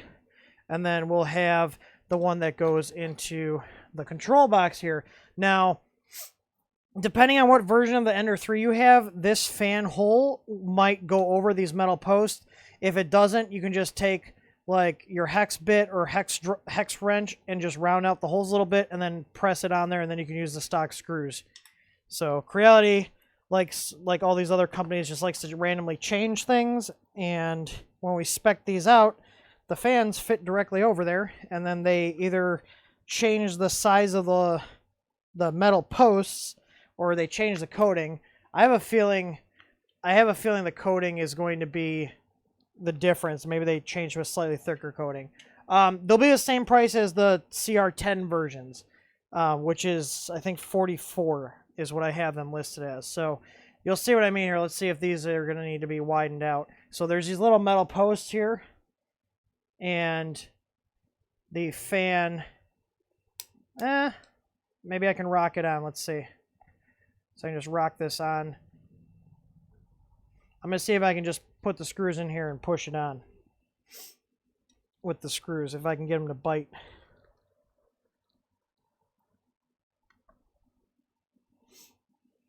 Yep, we're fine. So I just kind of rock the fan on and then put the screws in, and we're good.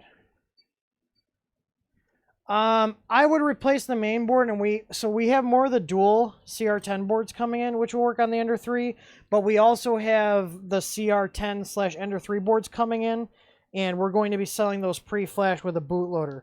So they will be a little more than buying just the board normally, but they will have the bootloader on them already, so you don't need to flash it then. I ordered a small quantity of those to do the bootloader on, just as kind of a trial run to see if that's something people would want. So this still needs to go on a little further, so I'm just going to rock this. I'm just going to put this and press it. There we go. I just pressed it, and then I'll put the screw in. So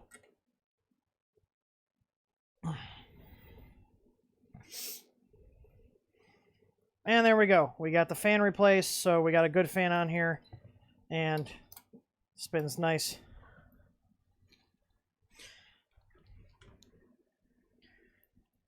I had to go buy some wet food to calm these beasts down. Hey, dogs or cats? Because our cats love wet food.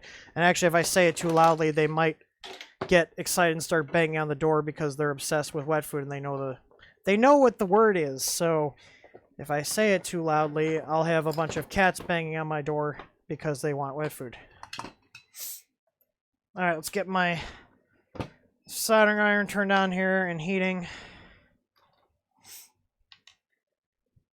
The tough 32-bit board, it's gonna be like 2019 release, just with all the other stuff we got going on.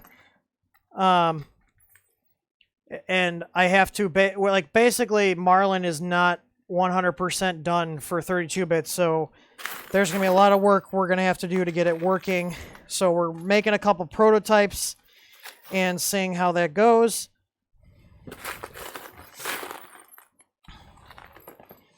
And we also got to figure out the price point because my buddy that's working on the board design, so I could do the board design, I just don't have time, and he was already farther along than I was, so I was like, okay, well, how about this? Just get them made, and he has a hard time with the firmware, so I said, well, get the hardware done, and, you know, we went back and forth and made some revisions to the hardware and the feature-wise and connectors, that kind of stuff, and got it to a point that we're both happy.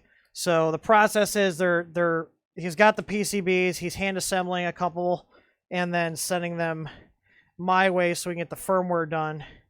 But we need to see what our actual cost is going to be on the physical board, and then if we want to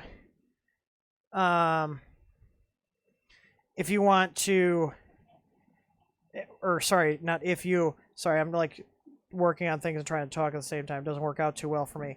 But basically where I'm going is I don't know if we want to set the price where support's included or not, because obviously if support's included, then we have to charge more. Because he did kind of a feeler, I think on Reddit or something, and people were complaining about the price being, $100. I mean, this is going to compete directly with the Duet, and it's also going to be a drop-in replacement for Creality boards. So, people are going to complain.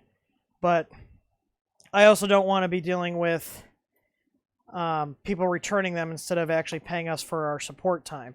So that's kind of the issue we had with the Easy ABL kits is, okay, if we sell them without support, most people are not going to pay for the support cost, and they're just going to return them. So then we're dealing with a bunch of returns, and then we're dealing with just shipping on those returns, and it's just not worth the headache. You know, we'd rather just set the price, and if you need support, it's there. If you don't, you know, there's that too, but you have it should you need it. And that's easier to deal with in terms of customer satisfaction and returns, because then it's bundled into the price, you know. So did I build my vape mod? Yeah, that was from one of my companies that this was from I had a company called Hack Juice, H4K Juice, and that's what this was. I designed this and had a company make it for us, and I still use it. It's 180, I think 180 watts. It's an OKR chip in here. So, but it's my daily driver because I beat on it. All right, so we got our fans replaced. We got our 40mm fan replaced. We got our new hot end installed. We're ready to put the Pets Fang on now. Oh, I forgot to grab the silicone socks for the hot end, so let me go grab those.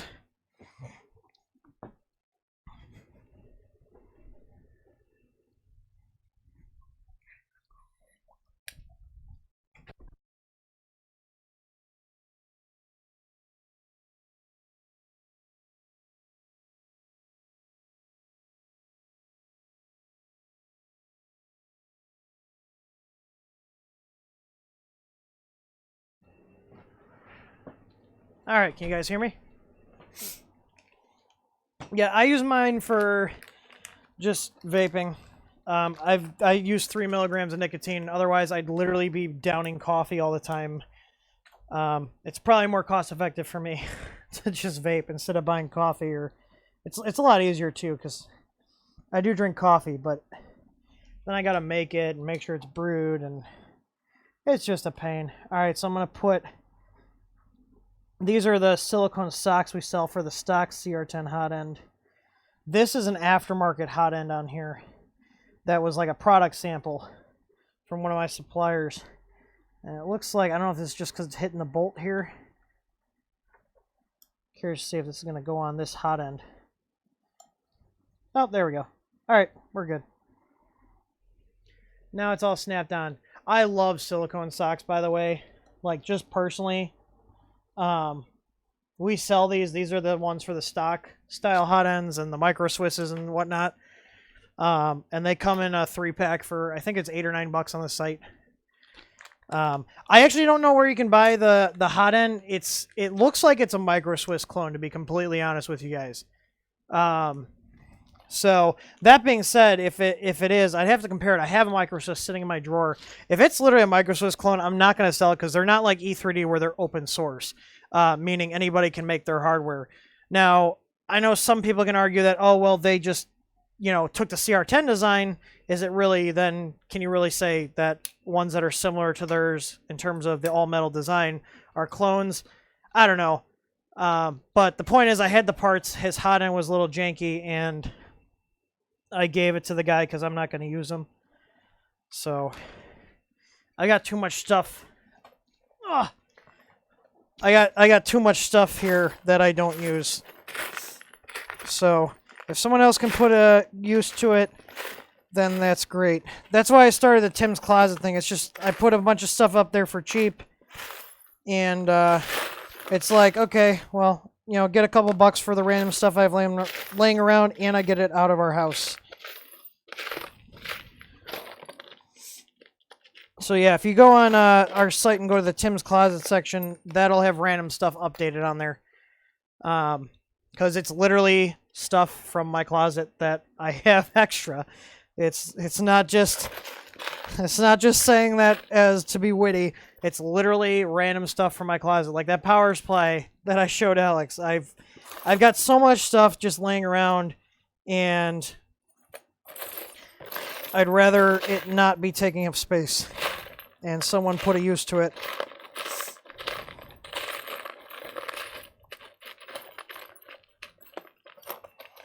Just trying to find, I need 4M3 screws here. They're not all the same color, but they're all the same style and length. I try to like use all the same color screws when I'm putting stuff together. but sometimes I don't have all the same color. This is literally just a box of metric screws. All right, I got 2 black and 2 silver. I'm okay with that. Flex plates will be on the site on Monday. I have them. I'm using them right now. There you go. That printer right there has a flex plate on it. That's the one that's been. I've been running the flex plate on there for. Oh, I don't even know how long, but it's great for little parts. I'm gonna keep using my standard easy mats for like the larger parts, but for small stuff, it's so freaking nice. They just literally pop right off, so I'm really, really happy with those. All right, so we got 4 screws that hold the duct on, and the duct is adjustable. So if you look, you can move it up or down, and you basically want to have it so it's not lower than the nozzle, because then it's going to hit your prints. And in my experience, you need to print this duct, at least the duct part, in PETG or ABS, because PLA will melt. So I speak from experience because I put one on my Alpha Wise U10, and it just melted. About an hour into the print, the duct started sagging, and it was not fun. So I always print the ducts in ABS. All these parts are actually ABS. Whenever I do customer stuff, it's all ABS, because I don't want to ever have to worry about parts deforming and whatnot. ABS is just a much stronger material, especially for hot end stuff.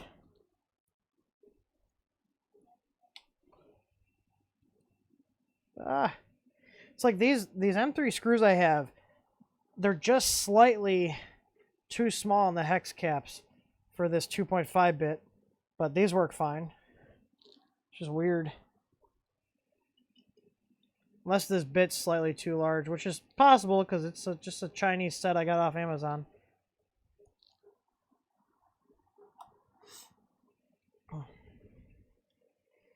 Alright, let me see here. I haven't tried HTPLA or HTPLA for this stuff.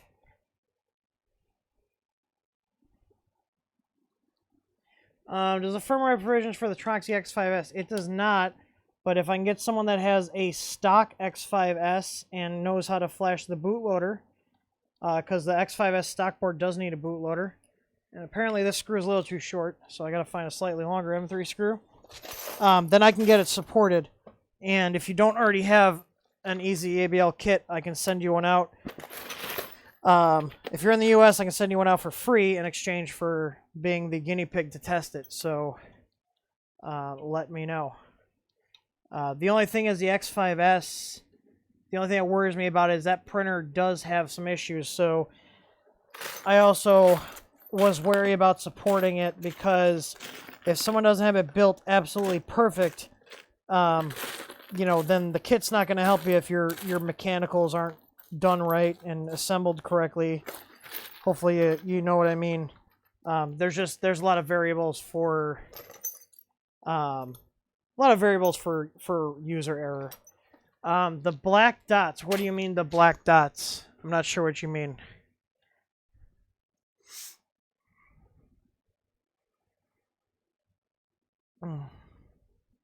Yeah, I printed my bullseye in PLA. I have a bullseye that's going on my Ender 3. So we'll see how it holds up.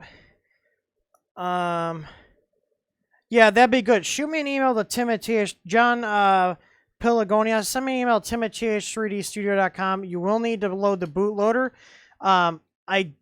If you send me a picture of the board, I can tell you where the programming headers are, but it'll be the same process as the CR10 and Ender 3 boards. In terms of what you select on the software side, the only difference will be where you're hooking the Uno up to the board to flash said bootloader. All right, so we've got our duct mounted. We've got our new fan installed for the 40. And now I need to mount the 24-volt 5015 here. Tyler, those air bubbles come out after trying the water. Actually, they did. So when I did a wet application of the PI on the EasyFlex, it actually worked. So it just needed a cure overnight for the water to come out.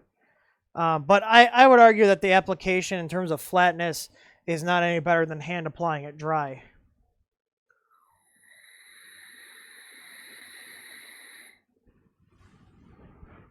Bob Oliver, what do you mean? There's a Ziploc bags with a bunch of round... Oh! Those are googly eyes. You can stick them to your printer. I usually put them on the hot end, so when it moves back and forth... yeah, we used to ship googly eyes out as like a little fun thing. We're shipping out nerds now. If you guys order from us, you get free box of nerds with them with every order.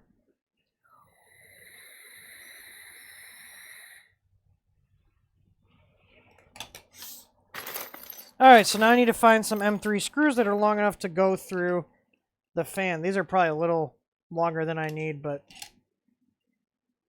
it's not going to hit anything.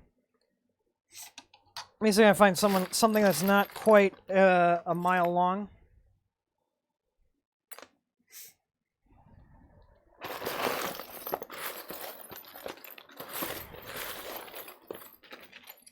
But how's everybody doing? You guys got anything you're working on that's cool? I always like to hear about other projects because it motivates me then to get off my butt and do something fun instead of working all the time. Anybody making any cool like robots or anything, or what do you guys got in the pipeline? We are releasing our own printer, Hawk. You can't see, but it's up there in that corner, and I got a pallet of them coming next month. So we're gonna be moving into a new house and setting up a new shop and trying to release a new printer all at the same time. So I'm insane. And now I'm just finding some M3 nuts to hold these screws on. Oh, and this looks so sexy. Cable chains, awesome. I like cable chains. They're just a freaking ton of work. I don't know if you'll be back. Going to get my girlfriend best love. Thanks, Earthly. I appreciate it. Any of the YouTube super chats, literally, we spend the money on just like random stuff or for usually snacks and beer, to be honest. We don't make much on the channel for ad revenue. So, oh, steaks. I think I have some cheap steaks I got from Aldi, or I have one. I can't remember what cut it is, but I love steak. When I want to spoil myself, I go to the local butcher shop and get some New York strip, and it's so good, but they're so damn expensive. I love steak.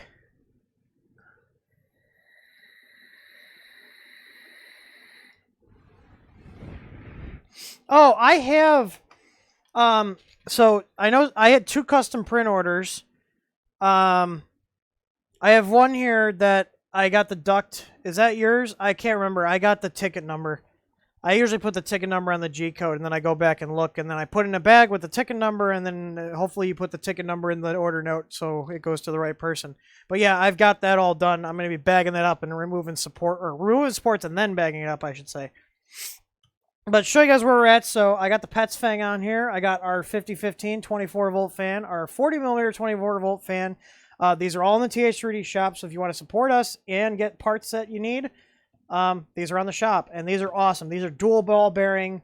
The brands we use vary, but I have a lot of experience in the PC industry, so my part selection is the kind of stuff that you'll find in like networking equipment and servers in terms of brand selection, because my logic is that's stuff that's on all the freaking time, and I want reliability in terms of stuff we're selling, you know, and just you should have something that's reliable on your printer. So I'm just going to loosely mount the Easy ABL Mini on here, and then I'll go and calibrate it later, but I just want to get it on here so I can get all the wires routed.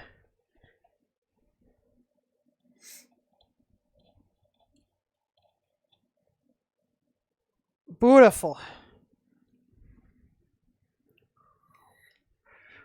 Well, these aren't server fans. These are the same company. Like we use Sanyo, DC, Sanace, Delta, Sunon.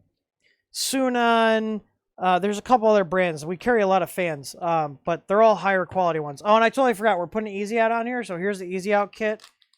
So if you order Easy Out kit, you get the little board. You get the filament sensor cable. And then the filament sensor itself. So if you guys want to see, okay, so you want to see how easy it is to install our filament sensor kit? Literally this easy. Okay, here's your LCD cable. Unplug it. Plug it into our board. Okay, and plug this board into your printer board. That's it. Then run your filament sensor cable. Literally that simple. There's no soldering. You do have to flash your firmware, so if you don't have the bootloader, you'll have to do that, but it's literally plug and play. So put your little header in there, and then I always feed this out through the back on the Ender 3. Just with all the other cables, I'll push it out the back here, and then I'll run it up with all the extruder cables here. So, see, just pulling it through, and you can keep the extra bundled up in here if you wanted. So there we go. Now here's one thing I want to talk about. So when we took the stock Creality cooling fan and replaced it, okay, with ours. Now if you notice, ours has just bare leads on it. You've got just little ends with tin solder point. Now the thing is, the stock fan connects to this fan header here, which is actually connected to the layer fan, which means if your layer fan is not on, your printer board is not getting any cooling, which should have cooling if it's moving the steppers, because these need to be cooled. So what I'm going to do is, there's an output here on these boards. So you got these screw terminals here. You got, this is for your hot end, this is for your bed, and this is for the fan that's up here on your hot end. So this fan in this control box should be connected to the same place as the fan that's on your hot end, which is always on fan. So I'm going to unscrew these, and I'm going to put these into the same thing. So this is always on. This should be always on if your printer's on. Why they made this change on this version 113 board, I have no idea, but it's a bad change. They should have left that as an always on plug. I have a feeling they did it because people were complaining about, oh, well, the fan makes noise. Yeah, fans are going to make noise. That's because they move air, and they move air because they're cooling things. And if they aren't making noise, they aren't moving air, and your things aren't getting cooled. So, just saying. I don't know if I'm going to wire these just yet here. I'm just trying to think of the order of stuff I want to do. So we've got the hot ends pretty much done. I just got to splice these fan wires in. Which I might go off stream to do this because I just need more space to work with here. Yeah, and I don't want to botch the install because I'm trying to like show off everything here. But yeah, I'm just trying to think of what else I got left. I'm going to adjust his wheel tension on the bed and check to make sure these aren't damaged, because some of them are like, you can feel there's like little notches when you move, and on the hot end here, like here, I don't know if you saw it, like jerked. So like I'm going to move, like I'm pushing, and this is all the way at the end. So let me push here. It's right around here. Okay, you see how it like kind of stopped, and I need more force to keep it going. Oh, there we go. So it stopped again. And I'm not stopping pushing. It's hitting flat spots either in the bearing because they're over tensioned. So hopefully you guys see what I'm talking about here. I'm applying the same amount of force. I have to apply a little more force to get it to move. So, and if you move it faster, it's less noticeable, but you can still feel the flat spots in the bearing. And if you look, it's kind of like jerky, and this is going to affect your prints. Is the problem here? Can you use a stock fan and remove the board connection? Absolutely, absolutely. If you want to use a stock fan, that's going to last you about 6 months. Literally, just take this end and clip this off and put it into that same terminal header. But I'm going to tell you right now, if you're going to go through the trouble, just replace the fan. I don't care if you get one from us or you get one from someone else. Get a high quality fan. Get rid of these. They're trash. Okay. Literally, oh, that's hilarious. It actually made it into the trash when I just threw it behind me. That was awesome. It's literally in the trash right now. All right, so I'm going to kind of go into, because he's going to be here soon, and he needs to get going. We're relatively quickly, so I don't want to hold him up by doing the stream. I will put these power supplies on the site Sunday night, so I'm going to take pictures of this. You'll be able to buy the optional printed case, which we will print for you. It'll be $5. Power supply will be $44.99, just like the other one. And I will have the STL file in here in case you don't want to give us $5 to print it for you. But I think $5 to print this fairly large part is a pretty good deal. So, anyways, let's do this. It's 4:25, so let's say 4:30. I'm gonna end the stream, so I'm gonna scoot back over here to my computer and let's take some questions before I wrap it up, because we've been streaming for 2 hours now almost.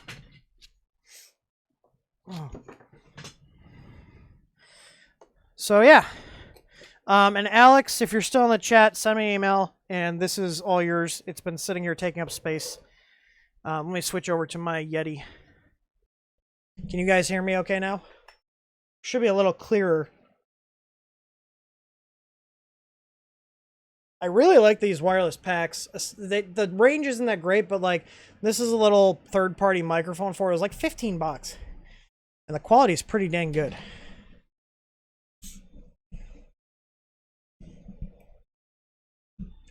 All right. Yeah, so I'm trying to think of what other projects going on. So printers I got laying around that I want. The U20 I have to do a review on. That was sent to us. The CR20 I have in the box sitting down here. I'm gonna do a stream on that, but that we paid for. So I'll probably put like an Amazon affiliate link, because I'm not gonna put like a GearBest link. They didn't send me the printer. We paid $400 for it, so I'm not gonna give them sales for a printer they didn't sell me or send me for free, or at least at a discount. And then I've also got the CRX, which you can literally see sit in the box right there, which we also paid full price for. Will the CR10 parts work on the Chiron? I'm not sure, because I don't have a Chiron. I've seen pictures of it. I've not used it. I just realized I spelled YouTube Live wrong in the Facebook post.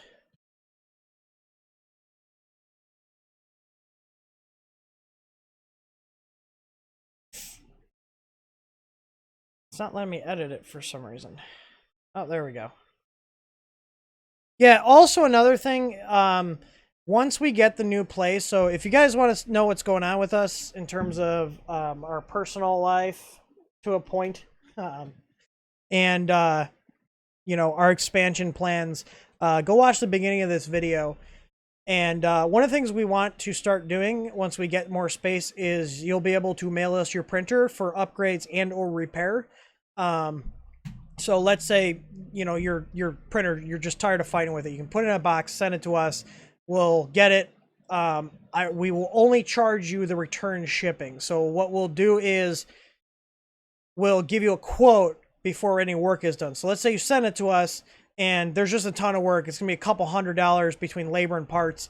And you can either then pay the shipping and we'll send it back to you as is, or depending on how bad it is, I might even offer like a buyout option. Like, oh, you don't even want it back, but you know, we'll give you a certain amount for it depending on what's actually usable on it.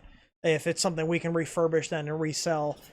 But we will be doing repair, like a mail-in repair service. Or if you want to, if you're in the Indiana area, which is where we're moving to, come by and bring your machine by. So, let's see on the wheels. So I'm just going to readjust the tension. It's probably too tensioned. Hopefully I don't have to, replace them, but I do have brand new wheels in my box of random junk. There's not just screws in there. There's new wheels in there. So I don't know why they ended up in that bin, but they're in there. Oh, let me see here. I'm still only getting like 2 to 3 hours of sleep. It's terrible. But I gotta do what I gotta do to keep everything running here.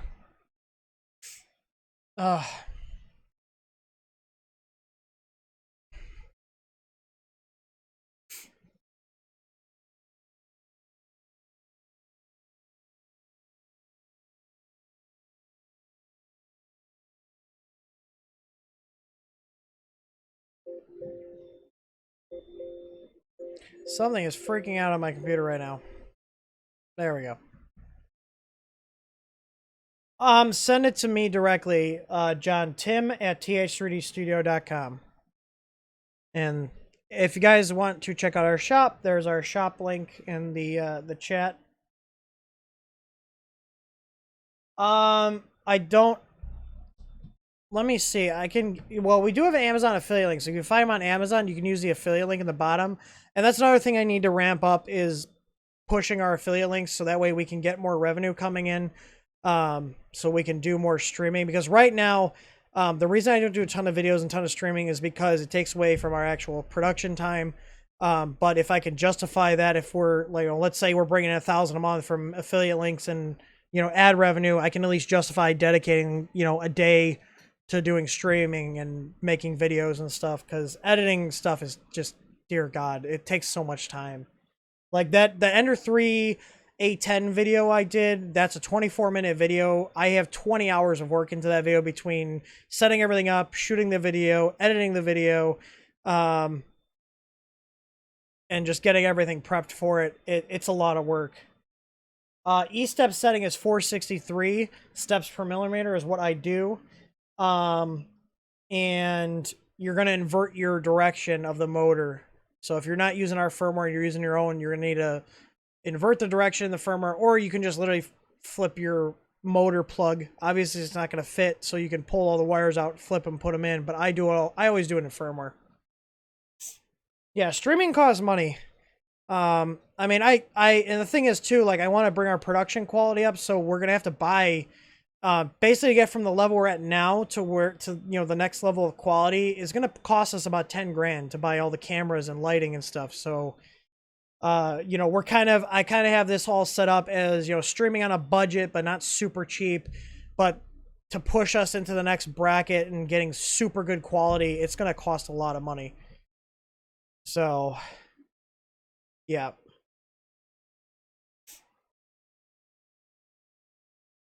A printer that uses maglev. Never heard of it. Do you have a name of a machine? I've never heard of that. I don't even know how that would work.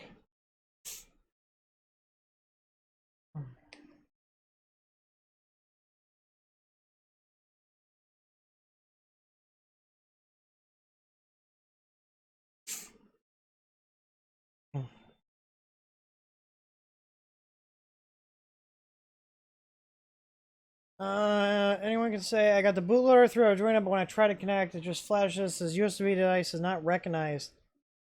That's an interesting one. Did you have the latest driver? Did you use the drivers from our site? Because I know some of the older versions, newer versions don't work well. That's why I have the version I do on our site. I would say try another computer. If that fails, reflash the bootloader and then try it again. And actually, before you do any of that, try a different USB cable or USB port, because I've had USB cables that are they're just slightly inferior quality, and it doesn't always flash correctly. So start with, it's always check layer 1 before you start going up in the stack.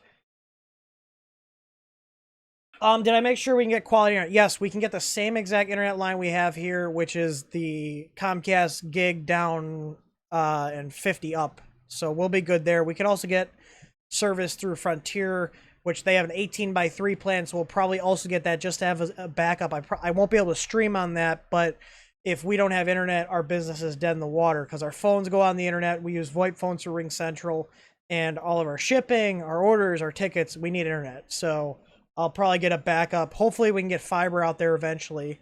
The area is being built up a lot. How wide are your shelves? They're 72 tall, 24 deep, and sorry, like I said, guys, I don't get much sleep, so excuse the yawning. So 72 tall, 48 wide, 24 deep. Yeah, that sounds correct. So 4 feet by 2 feet by 7 feet. If my math serves correctly, yeah, or 6 feet. I'm terrible at math.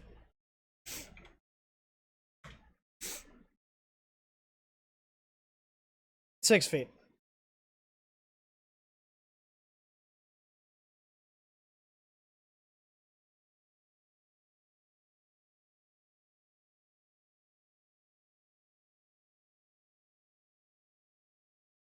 Yeah, and I just realized we're past the 4:30 mark, so get your questions in now, because I'm going to wrap the stream up here.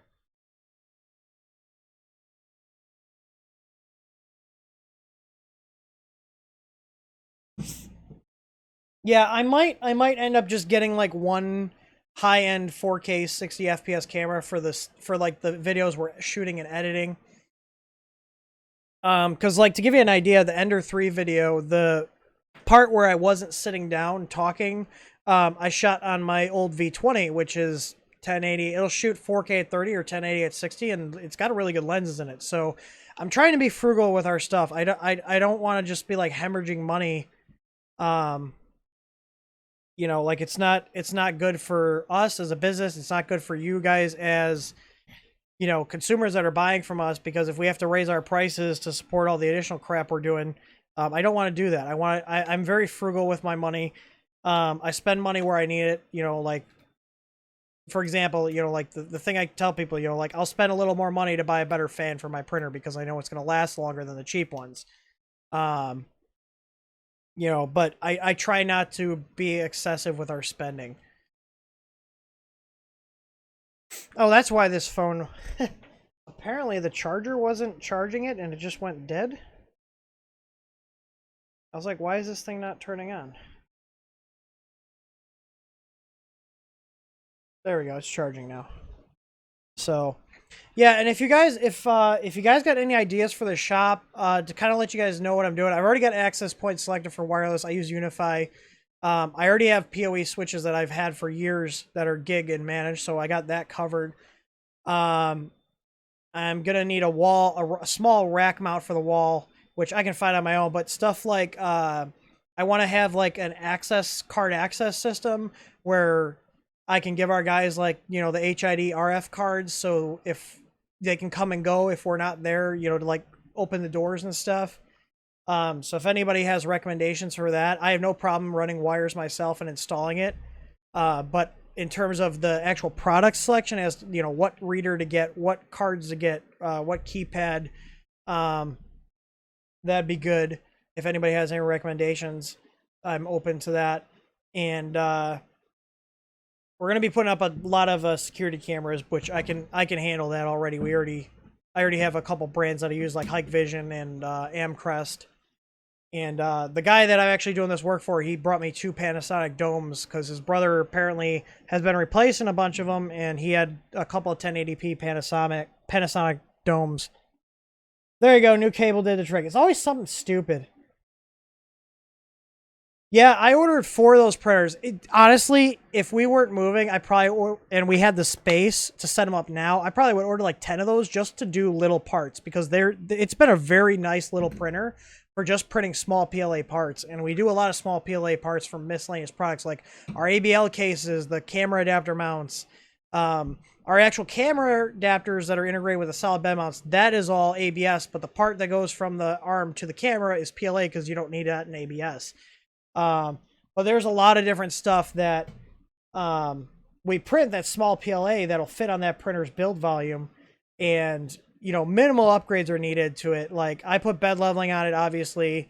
Bed leveling, the stock mat's pretty terrible. I got like maybe 5 prints out of it before I started losing adhesion. So if you guys did get the i3 Mini, the 165 by 165 mats fit on that printer. You just cut the corners off because the screw heads are raised on that bed. Let me see here. I have a picture of it with a print on it, so you can see what I'm talking about. And those mats are stupid cheap. I think we have them for $5 or something like that on the site.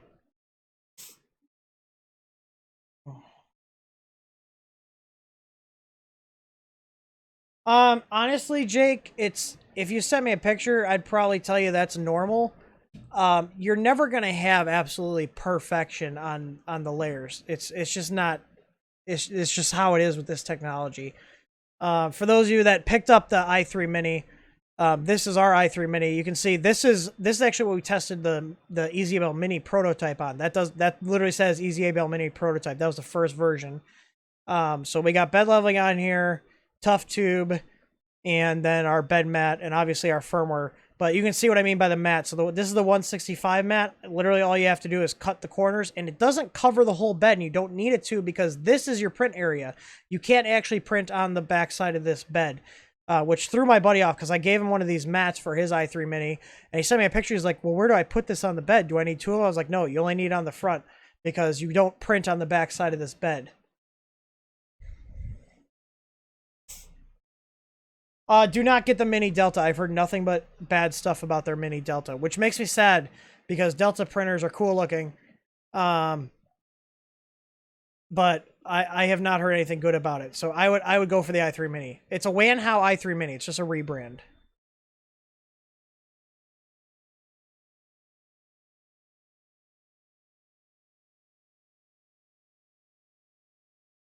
Yeah, I mean, your layers are going to be more pronounced, and any slight variances in the layers are going to be more pronounced when you run higher layer heights. Now, if you haven't played with Linear Advance may actually help with that. And that's able to be turned on in the unified firmware if you're using ours. Just read the documentation. Marlin's site actually has a link to a calibration tool that generates G-code, and you run it, and then you look at the lines and be like, okay, this one looks the most uniform from left to right. And then it actually prints the value, the K value to the right of it. And that's a video I'm going to do on actually how to use Linear Advance, how to calibrate it. Again, I'm just limited on time. The only reason I'm doing this is because I was working on this printer anyways, and I figured it'd be cool to hang out with you guys and see what everybody's up to and give you an update. So, like I said, watch the first part of this video if you came in late, because there's a lot of cool stuff happening right now. And my print shelves are up. Well, I hate pointing. I got my print shelves up here, which has got all my stuff, and they're Wi-Fi controlled, so I can turn them on and off.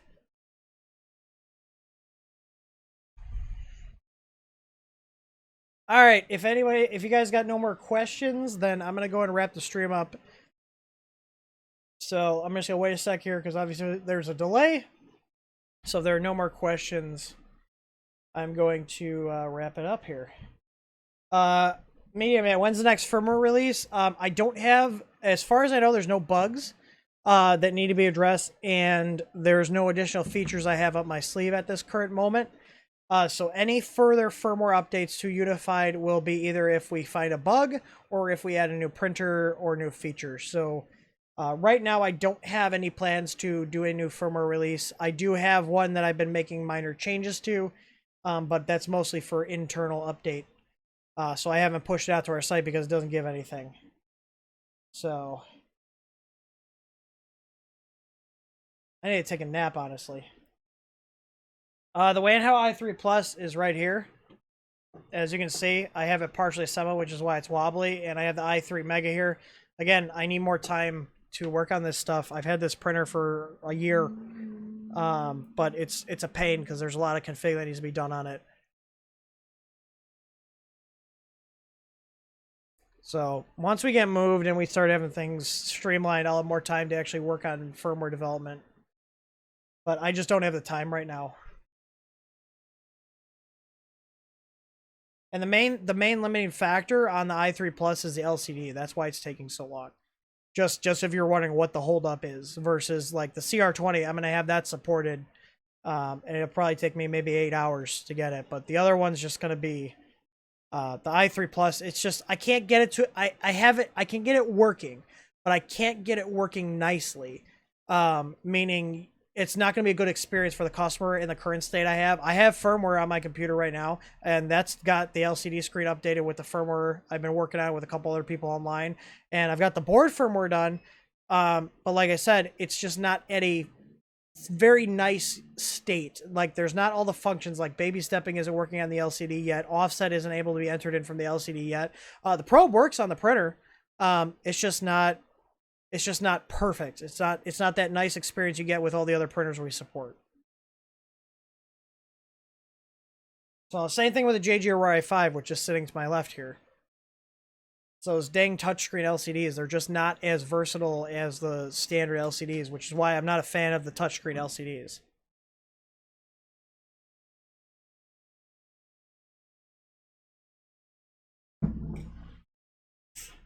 Oh yeah, I saw it. When are we moving?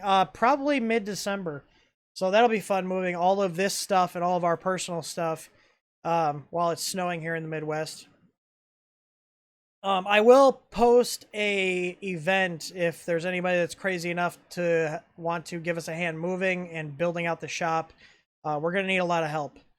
Um, so be on the lookout for that. So if you're in the Illinois, Indiana area and want pizza and beer in exchange for helping move, that will be a thing.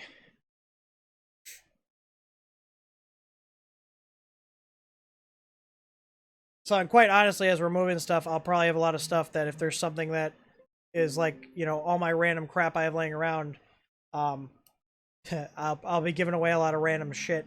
Oops. Dang it. I was trying not to swear this stream. But point is, we're going to have a lot of random stuff that I'll probably end up giving away as we go through. There's just so much stuff I have accumulated here. So, otherwise it will be put in a box and then it'll show up on the Tim's Closet page. Because there's a lot of stuff in my closet behind me that I can probably get rid of. All right. Well, I'm going to go eat some food because I haven't eaten all day and it's almost 5 o'clock. And yeah, thanks for stopping in on the stream. I'm going to get this guy's printer wrapped up. He's going to be here around 5:30. So I'm going to get this wrapped up. I'm just going to solder up all the cables, make it look pretty, and run some test prints on it, make sure it's all working right, and then give him his baby back. And then, yeah, if you guys want to support what we do here, we have our store. You can go to ts3studio.com, click shop at the top, and that's how we fund this channel, is through sales through our store. If you do want to donate money to people, at the top of our YouTube channel, there's a Patreon link that goes to Scott Latine's Patreon. He's the lead developer and maintainer of the Marlin project. So if you want to donate some money to somebody that is well deserving of it, you can go ahead and go to his Patreon and give him a couple bucks. If you go to our firmware page, if you scroll down on there, there's also a link to his Patreon as well as his PayPal if you want to make a one-time donation. So we support him through Patreon, through, you know, just a direct monetary donation through Patreon, and also we send him basically whatever he needs. If we stock it, we send it to him if he needs it for testing. Yeah, that's about it. I appreciate everybody stopping by. I need to go eat some food and make myself a cup of coffee. Oh, it was unintentional. Anyways, thanks for watching, and happy printing.